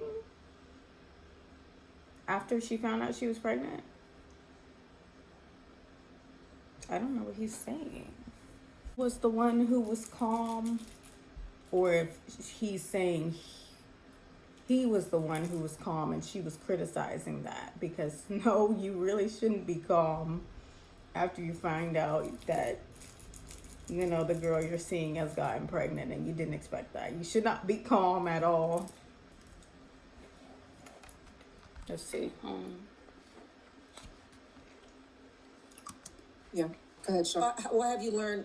Because co-parenting sometimes, And then her voice breaks. Okay, yeah, they do have a child together if Evelyn is talking about co-parenting. obviously, especially, it's not easy. You know, co-parenting with someone's not easy, no matter what the situation is. We had a few months of like fire with fire, you know? Yeah. Well, thank you for saying that you didn't give me enough grace, because I do agree with you. And I think a lot of my anger came from you not delivering what the expectations were. Yeah. So we'll leave that there. But I think that I had to learn how to, when I'm done with someone, I'm done with them. And because you share a child, you can't necessarily be done with them. Yeah. So I think I had to learn how to wrap my mind around the fact that, like, this is for life. Because otherwise I would have been like, you know, would we be sitting here today if we didn't have Blaze? You know what I mean? Yeah, right. Yeah, I can You know, see that. because otherwise it would have been like, all right. Yeah, because when you start talking to somebody, you're like, okay, whatever. But when you do share, I mean, I feel like I would have still been on Drop the Love, so I would have But maybe for different reasons, Oh, yeah, right? right. Because I also do feel like we were meant to cross paths in whatever capacity we were meant to cross paths in. And we were having this conversation the other day by, like, well, in my opinion, the universe and God doesn't make mistakes. So Right. Blaze was supposed to be here. You were supposed to be Blaze's dad. We were chosen to be his parents. So I think that I just had to learn how to grasp with the fact of, like, okay, this is a situation in which you have to stick around.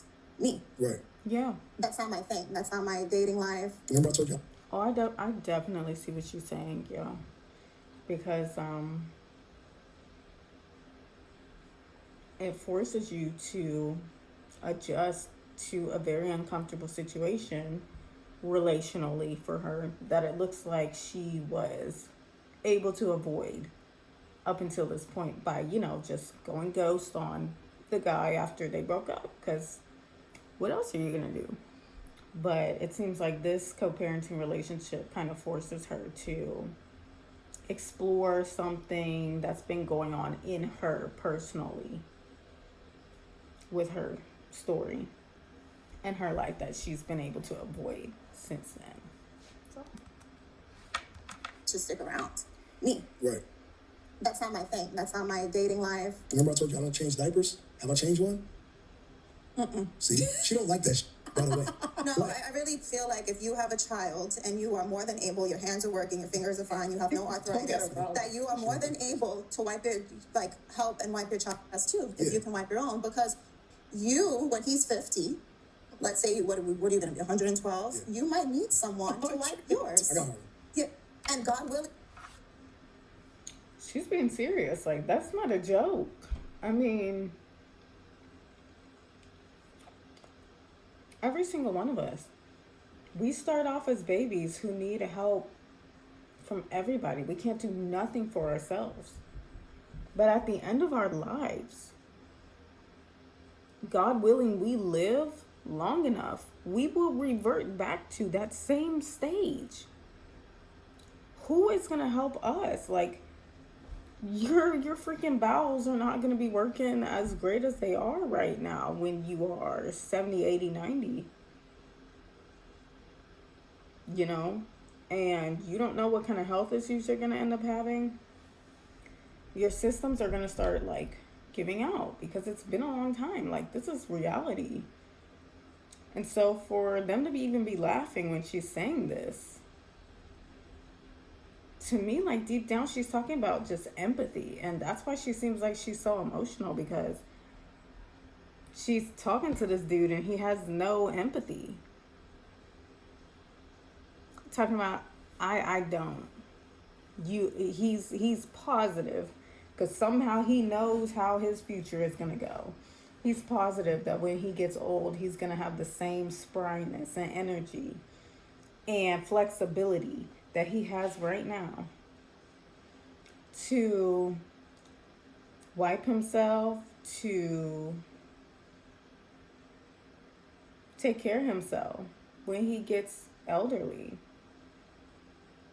But it's too far beyond him to comprehend anything like this because he's just not a good person. So I definitely feel for this woman right here. Because this is the situations that you find yourself in where you're talking common sense and people around you just act like it's just lost. And it's so frustrating. You laughing about not wiping your child's butt and like not helping your child stay clean and hygienic and not changing your child's diaper. You're bragging about that. It's disgusting. Us too, if you can wipe your own, because you, when he's 50, let's say what are you gonna be 112? You might need someone to wipe yours. I got one. Yeah, and God willing, he does it. But did you wipe his? Yeah, you know, like yeah. this is all. It comes around. Yeah, Yeah, but I did tell you I don't change diapers from the beginning before he was born. You Did you think it was gonna change? Like I would actually like flip and like do it? Something's actually mentally wrong with him because I don't know. His energy level when he asks her that. Like, did you think I was actually gonna change and do it? Like, you fucking idiot. I did. I did. What? Wait. Yo, I'm dumb. Evelyn. Is this her daughter? I thought Evelyn's daughters were like super young. Because this caption says her own mom laughing in her face is crazy.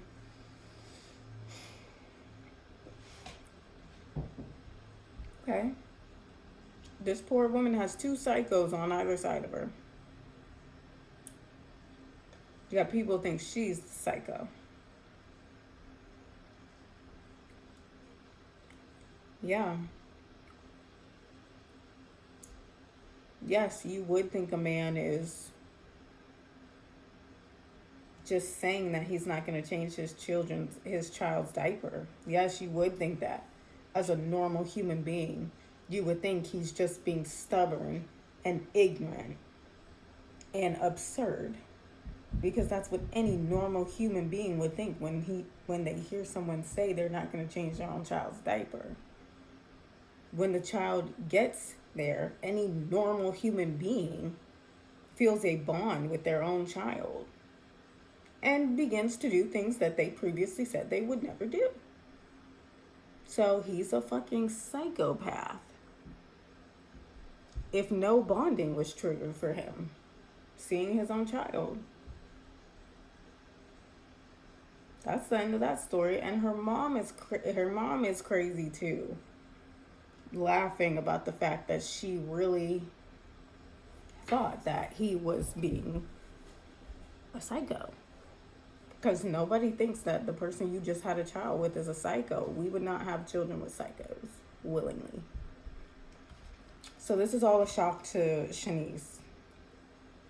Poor Shanice having to deal with a man like this until, their child gets old enough to determine whether they want to deal with their father or not,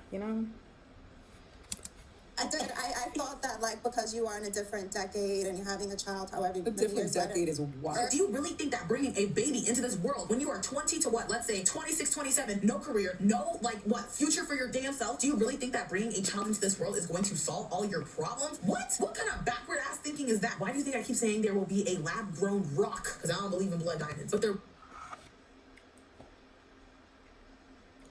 Then I gotta do some research. How old is Shanice? What? Evelyn Lozada. I guess that's her last name. Yes, this is her. Wow, we have the same middle name. Okay, let's see her children.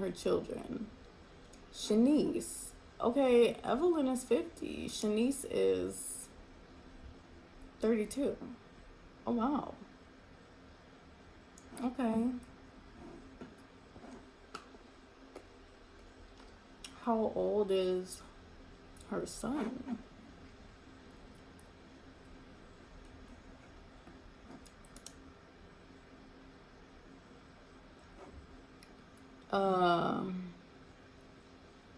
Rapper the Game. Rapper again. We're dealing with a rapper who's saying this.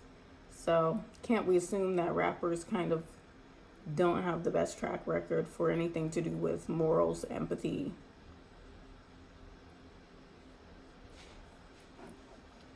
With whom she welcomed a son named Blaze Taylor in late 2024.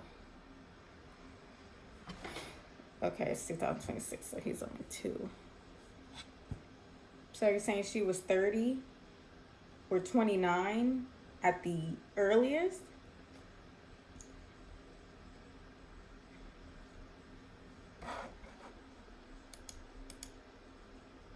So what is Reese talking about? How much later are you supposed to wait? Like, I hate to bring it up, but yeah, menopause is a thing. You can't just keep getting pregnant as a woman, no matter how old you get. Menopause is a thing, y'all. There is a such thing as, if you do want children, there is a stop point which you have to kind of take serious, because it's a health thing. So how much later should she have waited?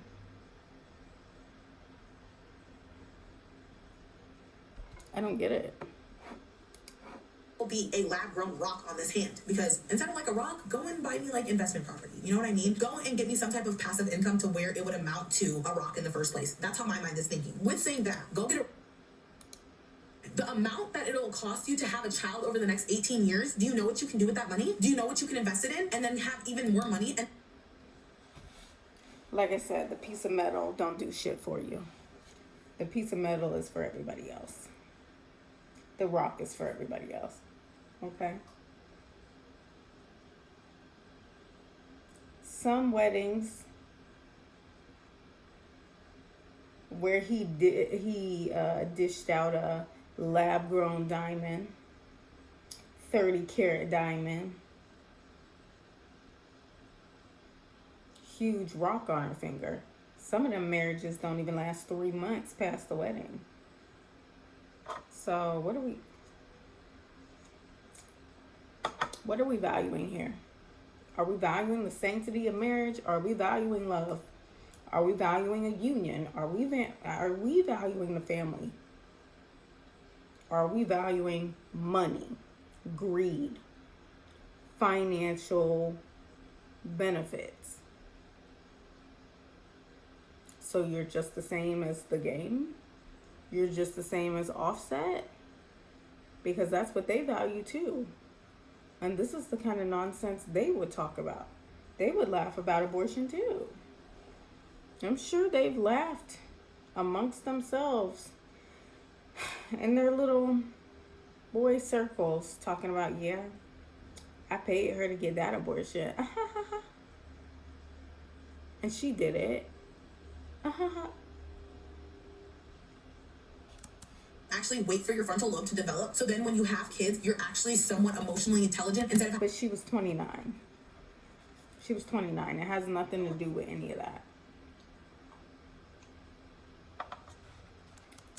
a dysregulated nervous system, so now you're taking all your anger out on this child / human being that didn't even ask to be here in the first place? Let's think about that. Because now you have kids on the freaking show, unexpected. Why am I seeing a 14-year-old dad? This is Now, with the Shanice situation that we just heard, that conversation, she seemed like she had a capable head on her shoulders. Didn't appear to be the type of mom who would ever, offload her emotions onto her child. She seems pretty well, like pretty self-aware, to catch herself if she even started doing something like that. So, Going too far. This is going too far. This ain't even You're My Baby Mama I Want. And I know we're keeping it strictly, Black history, but I'm still tying certain parts in. Why is that okay? And that's also another reason. Why is that being portrayed? But then you see a 16-year-old Black girl get pregnant and now she's like ghetto and all this other stuff. But y'all are sitting here and projecting it and posting it on unexpected TLC. I'm just gonna name the 3 people /4. She shouldn't even be in this, but her husband / ex-husband was the one who not invented this phrase, but really like stuck that dagger in that heart and was like, you're my baby mama, bitch, I won. Ooh, thanks. Halle Bailey, Naomi Osaka, Kiki Palmer, and Cardi B. Come on. I'm sorry, Kiki, if you ever see this in the future, but I did have to unfollow you. Because when I really sat back and thought the Nicolandria interview, not even that Nicolandria was in it, but just the Alandria interview, and you telling her to continue to pursue a man that didn't like her. I'm seeing a little bit of a pattern, and I'm not going to be included in that. Okay. So with saying all of that, y'all... Now, I know who those people are. I think the show is Love Island. Alandria is a woman who's very, gives the same fuck those kids, I don't want kids, fuck 'em vibe. And then Nick is just, this white dude. Hate to downplay him like that, but he's the white dude that Alandria is like seeing, I guess, dating from the show. These men to trap you. Mind you, you're at the height of your career. But again, in my first baby mama culture video that I made, I specifically talked about the differences of being a rich baby mama and being a poor baby mama. So please don't come at me when I say that you're a baby mama. You are, but you have the money to actually take care of your child. That's what I'm trying to allude to. I'm also trying to warn all the girlies, if a man is sitting there telling you that he's gonna get you pregnant, take that as a fucking threat and a promise. People are like, oh, is that a threat? It's a promise. Take that as the fucking promise that it is. Because if a man is specifically telling you that he's about to baby trap your ass, believe him. Believe him! You think it's just women poking holes in them condoms? You're funny. Mind you, they just want a constant connection to you for the rest of your life. And that's where I'm saying be very wary. If this man has exhibited some behaviors, just something. I honestly don't think a man like this would be smart enough to be able to be secret about his little scheme. Like, he just told you his scheme. He's so narcissistic that he cannot shut up and do anything behind the scenes. He's telling you the scheme. So what makes you think that he's gonna get validation out of sneaking to poke holes in a condom? Those two, men like that exist, but those two details don't go together in the same man. Like, no. If he was gonna take the route of poking the holes in the condom, he would be secretive about it. Because then there would be no shock factor for him. Because he already told you, and then he's giving you a chance to, like, do something about it? No. A guy who's saying he's going to baby trap you, he's mostly going to use emotional confusion and manipulation and stuff like that to do so. He's not going to have to poke the holes in the condom, bro. That you wouldn't want to deal with for the rest of your life? What makes you think that if you brought a child into this world, that isn't going to exacerbate it times 10? They have a child over you. They can bring you to court for custody. They can call the police on you. They can say that you're kidnapping their child. There's so many different ways that parents... People can say and do anything. That doesn't mean everybody they come into contact with is going to believe them.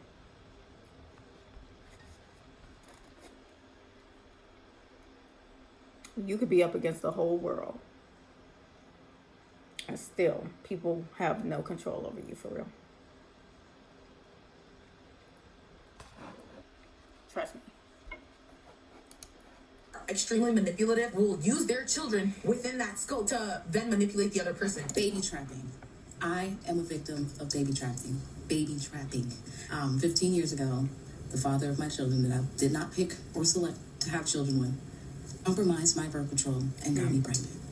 He is an absent parent and owes $30,000 to his kids.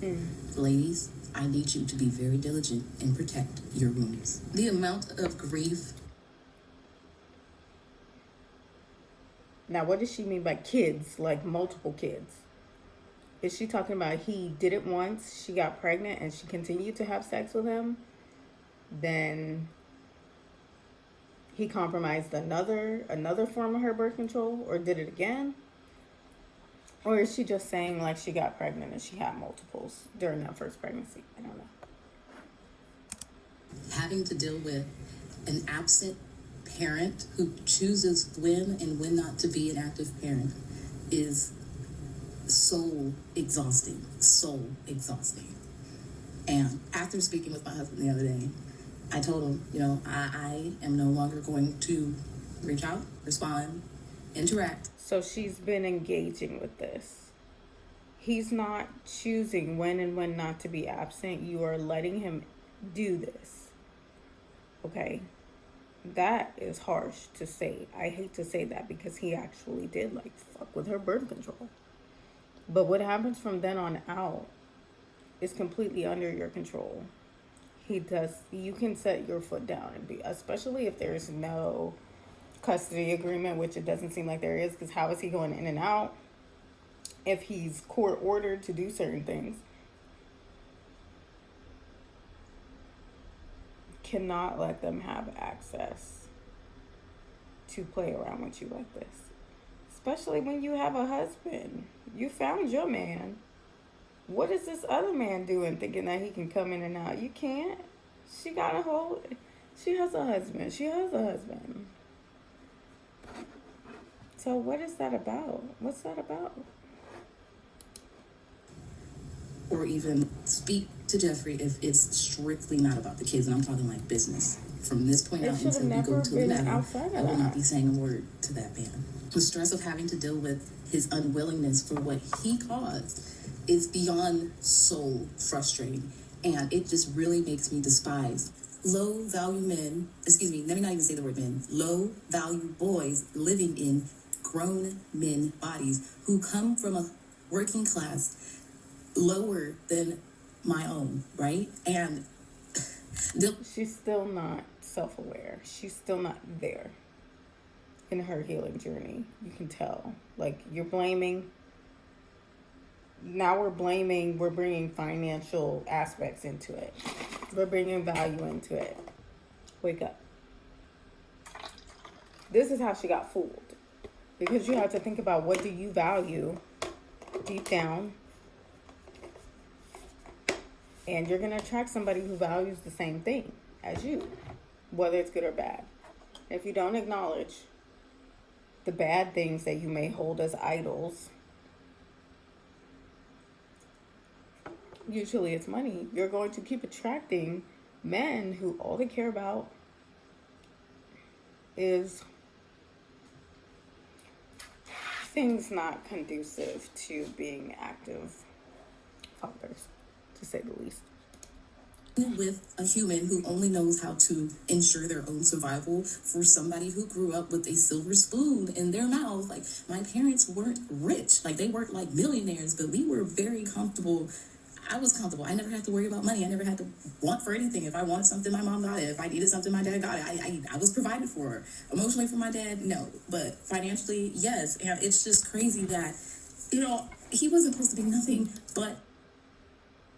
Did you hear that? She's coming from a 2-parent household. So clearly the ring doesn't save.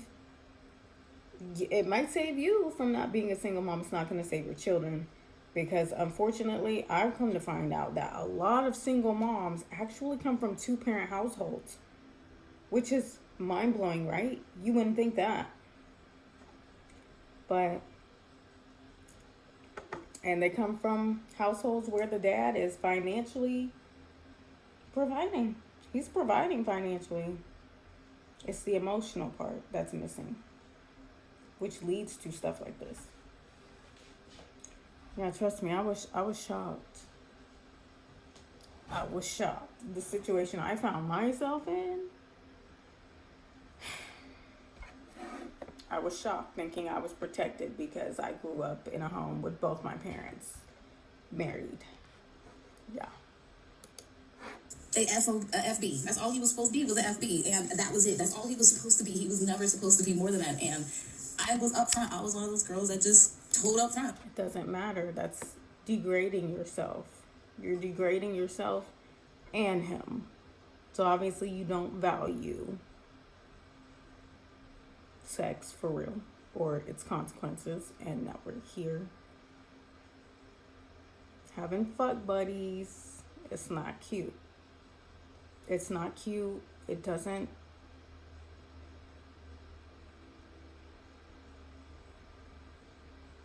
make you cool. Like, oh yeah, I'm so detached. Like, we just have sex. It's nothing else. So there we go. We're seeing what she values for real, where her morals lie. And then you end up matching up with someone who has the same poor, horrible morals. And then we're in a situation like this, complaining or bashing the other party when we can't look at ourselves. Like, hey, this is not going to go further than what this is here, and we're just going to be FBs, and, I'm not looking for a family right now. I don't want kids. At that point, I didn't want kids until I was about 35, and having children with somebody who you weren't supposed to have kids with, it's exhausting, and it's a everyday, like, I got to work with it, like, every day. That is the risk. That is the risk of willy-nilly sex. That's the risk. If not for the sex, she could have never had her birth control compromised if she wasn't having willy-nilly sex. Now, this is not even a relationship we're talking about. That's ridiculous. Gotta work with it, and I love the children. I want what's best for them. I want to provide what my family, what my mom and dad provided for me, the comfortability, and knowing that I didn't get there until just recently within these last 3 years, it breaks my heart. It breaks my heart that I have children with somebody who... Multiple. We still don't know if she continued to have sex with him after having one child, knowing what he did to her, or if she just ended up having multiples from that one incident of compromise. And it's kind of like, wait, that's a crime, right? He should be in jail, or should have already served a sentence for that. So why did she not hold him accountable and put him in jail after he did that? Doesn't love them in the way that they need. It's assault. So what is going on there? Love, or is not there the way that they need to be there, as well as, my parents were. And it's heartbreaking for the kids, even though my husband stepped up. It's really, really heartbreaking for the kids when they know that they have a father, a stepdad, and a father, but the father is just always outside of those fingertip reaches, and the unavailability for him to either want to spend time with them if I don't force him, or want to contribute.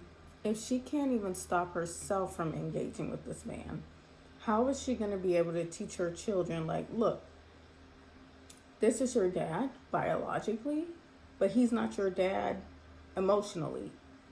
My husband, your stepdad, is showing up for you every day, and that's what it looks like. That's what love looks like, for real. So that man who is your father, biologically, we do not depend on him for emotional support. We don't depend on anybody for emotional support who is not there for us day in, day out, when we're having a good day and when we're having a bad day. When we have an attitude and when we're acting on our absolute best. She can't teach her kids this, so the cycle will continue because she can't stop engaging. She can't tell herself, look, why am I still engaging with a man who's in, out, when there's a man in this household with me who's here with me every single day and who has committed to me and my children, who's not his? It's frustrating. Is exhausting, and I would not wish this on my worst enemy. And there's people hate with a passion, but I would not wish a Jeffrey onto anybody. Okay, doing this for the last 15 years with somebody who's just unwilling, even though they trapped me, making me suffer, making the children suffer, it should be considered a crime, and I wish 15 years. I just don't know how that was never a crime. So it was, so that I would have pressed charges on him for compromising my body without my consent. It's rape. It is a bodily assault. So I don't know when that was not ever a crime. Please, ladies, protect your wombs. Hey, I don't know who needs to hear this, but just because we vibing, raw, going on dates, taking trips, meeting each other parents, talking about kids and futures and marriages, falling asleep with each other on the phone, spending night bags, vibing, making up nicknames and don't mean we together, stink. Just vibe. Huh? Yes, it does mean you're together. And you know that. This man knows that. That's the social currency of a relationship. So how is he going to sit here and try to convince? So what you're trying to do is convince a woman that something that is societally recognized is false. You're a predator. That's predator. Very psychopathic, manipulative, disgusting behavior.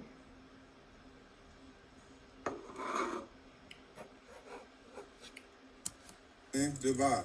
When I talk about men that trap women, Absolutely disgusting. That's a grown man saying that. He honestly looked like he's in his early 30s, not even 20s, and he's spewing that absolute garbage to try and make himself look so cool to all the other dudes that he wants attention from, because he's probably secretly gay, because that's how down low men think about stuff like this with women. How can you sit there and say you're going on trips with a woman, sleeping with her, using no protection, risking getting her pregnant, falling asleep on the phone with her, spending all this quality time together, yet you claim you don't like her? The only solution is that you're gay. Okay? You're not playing the game. You're not just using her. You're fucking gay. So go figure that out. He sounds exactly like the type of man who would get a girl pregnant, start abusing her. She finds out he's cheating while she's pregnant, and he's cheating with transgender people. He sounds just like that type. these are the type of men that I'm talking about. These are the type of men that will come into a woman's life, play a role, play a position, play a part, win mom over, win dad over, only to end up being a scumbag like this. And we got to talk about it, because we have men out here that cause broken homes, create broken homes just like this from this type of behavior. And the reason why this is important to talk about, because fellas, this is why a lot of you are broken. This is why a lot of you don't know yourself. You don't have an identity. You don't understand masculinity, because a lot of you had fathers that did this to your mother. Yeah. When they found out your mom was pregnant. Because if you think that's masculine, to be spending all that time with a woman and not claim her at all, you think that's masculine at all? It got out of the picture. This is why some of you are broken. So I get it. You want to see the best in men. You want to give men the benefit of the doubt. But in the whole grand scheme reality, we have a lot of scumbag, sorry men out here just like this. And it's time to start putting that energy to rid our communities from men that think this way. From men that operate like this. If you care to protect your sister. They should be outcasted from the community when people find out that they're like this. And he just straight up outed himself. But unfortunately, sometimes we have to depend on people's actions to determine who they really are. I do agree with this man. Men like that should be outcasted from their societies, for real. To protect your daughter, to protect your niece, the women in your family that you care about, they have to be aware of men out here that exist like this. Yeah. Stop acting like y'all don't know what these women are talking about when they're sharing their stories, and how they don't understand how some of these men just changed overnight. because they will play a role for a certain time period only to be like this in the end. That's why I say be very careful with the people that you choose to have kids with. Vet these people out. Instead, you guys have the rose-colored glasses on, and you're just like, you trying to control who a person ends up being is a lost feat. So vetting, you can pay for the background check, come back clear. What are you gonna do then? You can track every behavior he does and like see and figure out, is it a green flag, a red flag? You can do all of that. You can look him up on social media. You can find his family, start asking questions. It doesn't matter. What are you doing then? Are you engaging in a relationship? Are you being an investigator and hypervigilant? And then it's like, why are you even in the relationship in the first place? Because vetting can go way too far. And if you're going into dating feeling like you have to vet every single man you go on a date with, I would say it's kind of like giving trauma response. Because you're not engaging with the human being. You're engaging with like the potential harm and a future result that you do not want. So I don't know about vetting. Do healthy, secure women have to vet? Or do they just know? love is all I need. But he's literally sitting there like saying abusive shit towards you, as covert, whatever you want to call it, and you're not noticing because you're just so like deep in love. Get on my face. It reminds me of the post on TikTok where they sit there, they get on here, complain about their baby daddy, complain about the things that they do or don't do, don't help out, but then they're going to still stay with that. And it's giving the comment, let me guess, you didn't expect this to blow up, and now you're going to defend him because he really isn't that bad. Well, yeah. Okay, so don't bring your issues online because we don't want to fucking hear it. If you purposefully sat up there. Nah, I'm one of those women. Y'all see my channel. Y'all see the videos I make about my husband. I'm telling my story about what's happening to me. But yeah, I would not suggest to anybody to, start waking up to this kind of behavior after they've already had a child. And especially not while they're pregnant with the second one. You know what I mean? So I don't know. Obviously, I know the types of things that she's talking about though on TikTok. I'm trying to the TikTok video where the girl is like, I told my husband to watch the kids and keep the kids busy so I can take a nap. Or like, my husband offered to keep the kids busy while I take a nap, and then it's him outside the door with the door like cracked, and he has the kid playing with his drum set, and then like brings the kid in while the mom is trying to take a nap, and she's like laughing, being like kiki haha, and then everybody in the comments was tearing her up, being like, he's horrible, why would he do this? And then she's like, no, you guys, like, no, not. Girl, he just punished you for wanting to take a nap and giving him the children by trying to make as much noise as humanly possible. You know that people don't normally choose to play drums when somebody in the house says they're going to take a nap. That's passive aggressive. Why does she not notice?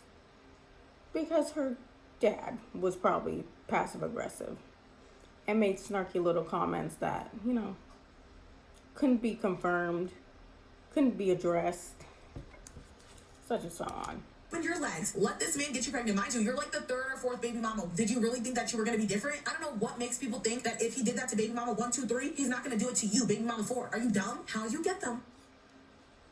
That's not even the point. The point is, it's the same. Now,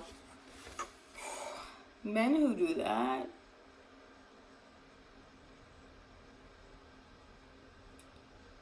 men who are like, they're actively creating the broken families, like joyfully, they are legitimate psychopathic malignant narcissists, okay? Usually they have like other criminal things going on also, like fake companies, fake names, like they're liars on a grand scale, like, truly. So to blame a woman for falling for a man like this who has a lot of charm, whatever the heck charm is, you know, falling for whatever he's practiced for years, saying to women to get them to sleep with him unprotected.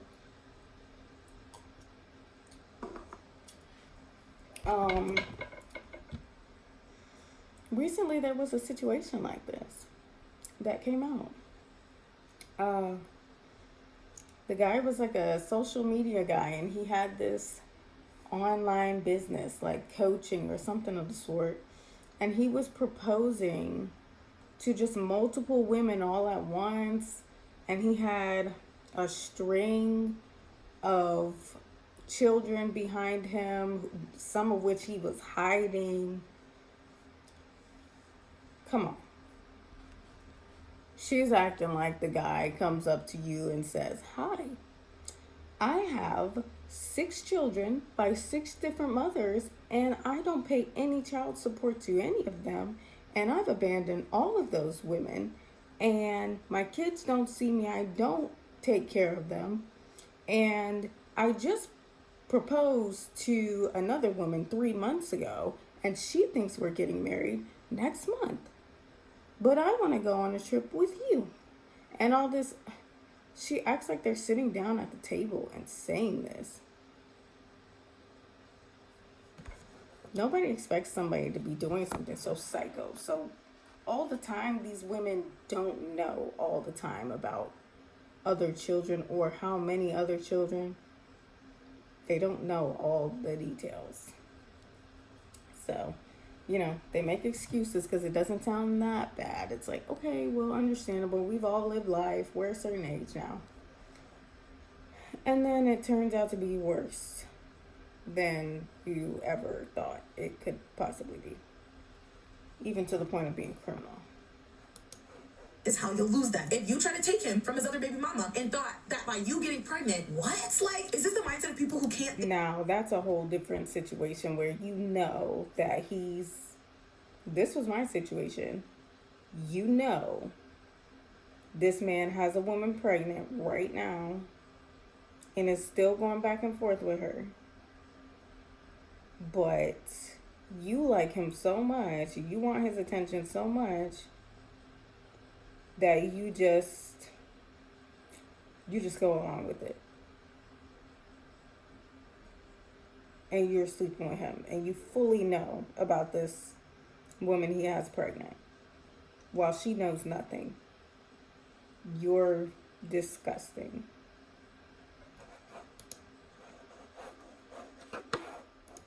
Consequences of their actions? Are these the people it's giving hot Cheeto girl and the boy that's messing around in the back of the class who didn't give a fuck about their school? Now the hot Cheeto girl and him have babies. What is that going to make? Illiterate ass fucking children that shouldn't. Let me stop before people are gonna call me like eugenicist and wait, isn't that like hair color and shit?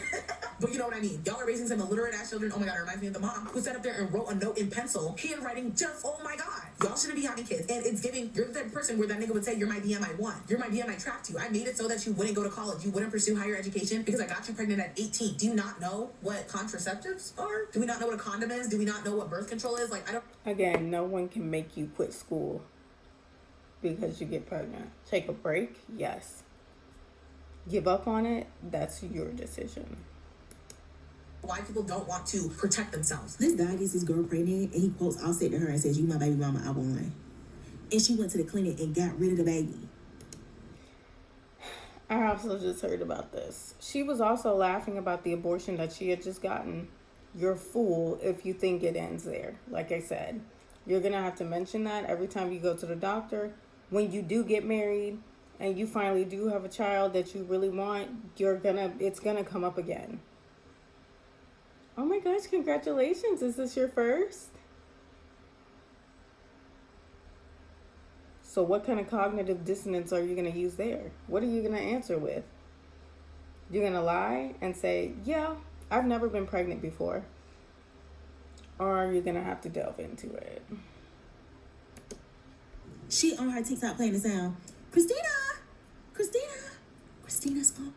So who's winning there? You're now stuck with guilt for the rest of your life. You are going to have to answer the questions. Just the same as if you would have had the child. You would still have to answer questions. Not the man. The decision should have been made for you, not based on the nonsense that he was saying. If he was happy about the child at first, why are you letting a man's opinion or a man's social media comments sway you into an abortion?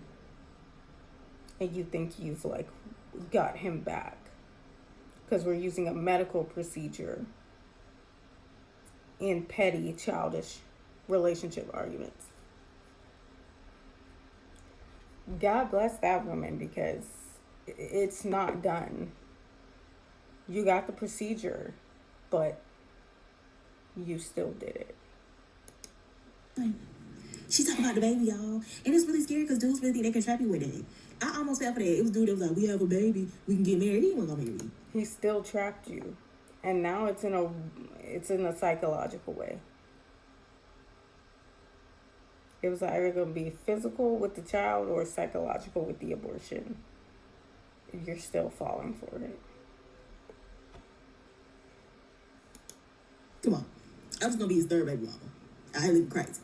Niggas get baby mamas like infinity stones. They feed off their energy because they constantly... When I tell y'all that women are source energy and men gain energy and siphon energy from women, I truly mean that. And there she goes. Another woman calling black men the N-word. Okay, see where that gets you. What kind of men that get you?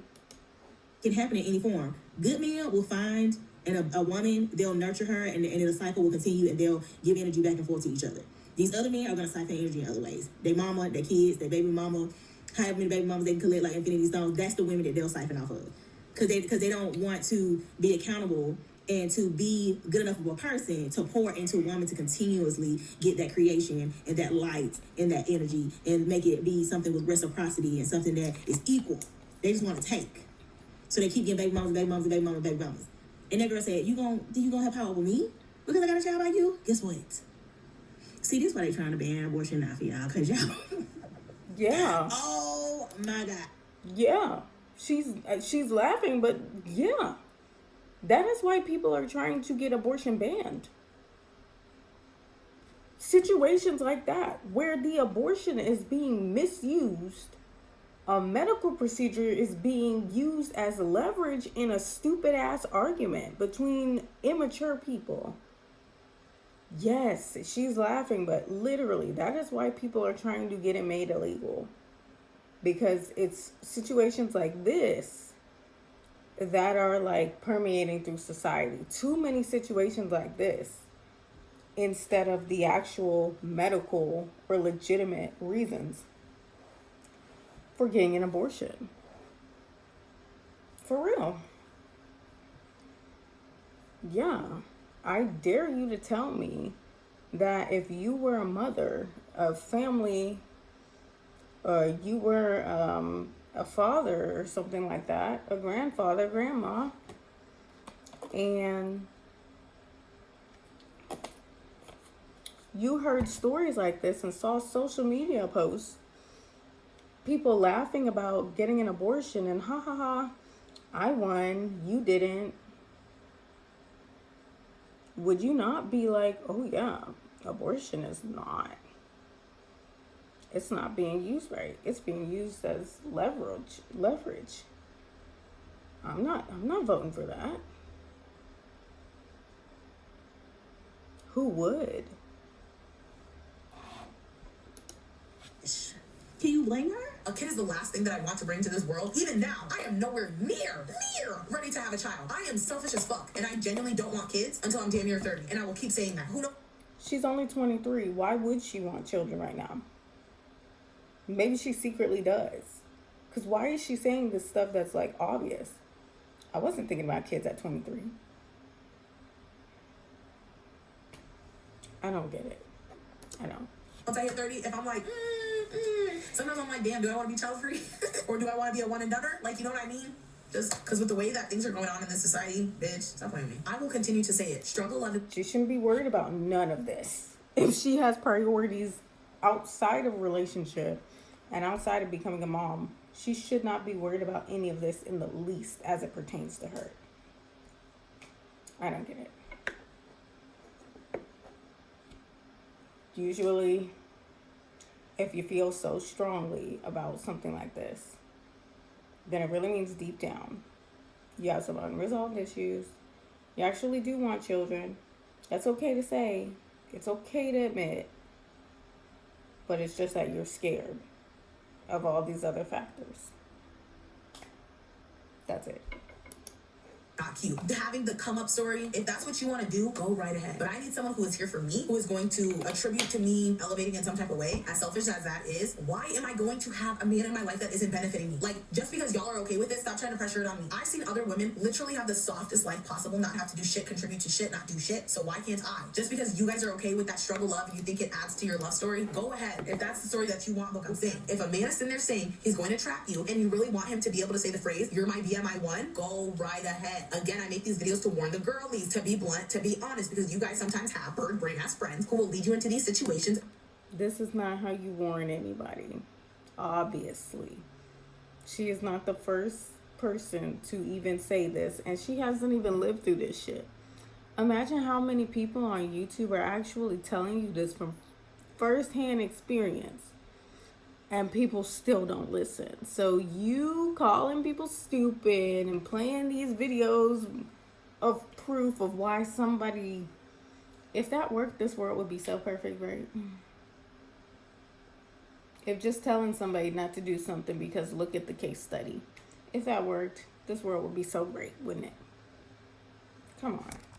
So why you feel these feelings, and now you're feeling resentment because you didn't think about the long-term consequences. Stop having kids. Anyways, I think I have yapped long enough. I really hope y'all enjoyed this video, and I'll see you in my next one. That's not the solution. Matter of fact, that's not even on the list of solutions.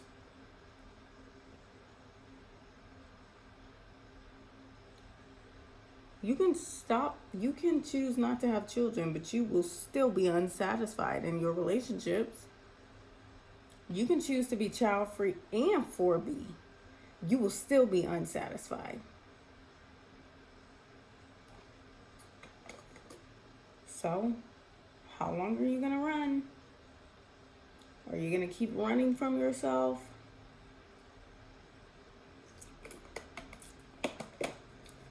Keep believing you're above it all. Keep believing that you're completely healed. Keep believing that you are the cycle breaker until one day you find yourself in life because you're a human being. You find yourself in life and then you realize, wow, I haven't learned shit. Wow, I'm actually in the midst of another cycle. Wow, I've become my parents. Wow, I've become everything I didn't want to be. Because we pretend that everything is so black and white and it's so simple and don't want to dig any deeper into any of these issues. Excuse me. Well, okay. You're going to reap what you sow. Then you're going to wake up one day in the midst of a terrible situation and realize that you are in a terrible situation. And you'll realize, wow, I didn't know what I was talking about. But now I have to figure something out. Will you be able to pull yourself up by your bootstraps and just leave? Will you be able to just dip when it's your situation? We'll see. This was a long reaction video, you guys. Her video was 45 minutes long, but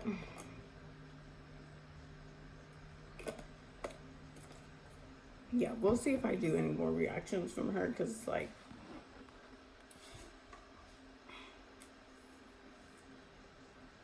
it's so, I don't know.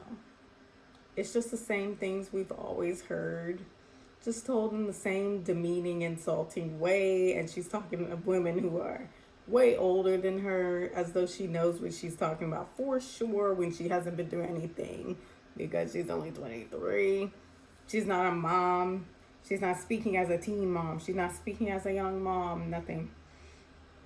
Not speaking as a single mom. She's not speaking as someone who seems to have any relationship experience. Just speaking as like an outside viewer, a biased outside viewer. And I don't really like or value those types of opinions, because it's kind of like you're just saying everything that you've already heard offline.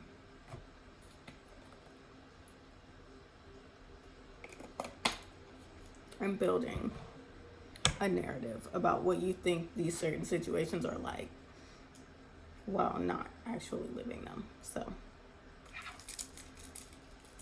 you know, we'll see. It might be good to like clarify when misinformation or light-heartedness of serious life situations is being made fun of, to kind of like show you guys what that looks like, and downplaying and minimizing the same kinds of stuff your abuser is doing, y'all. She's done it too within this video. And you would never know. You would just think she had your best interest in mind. So there's a lot of videos like that out there. All right, but that's all for me today. And thank you for watching this one, and I will see y'all in my next video.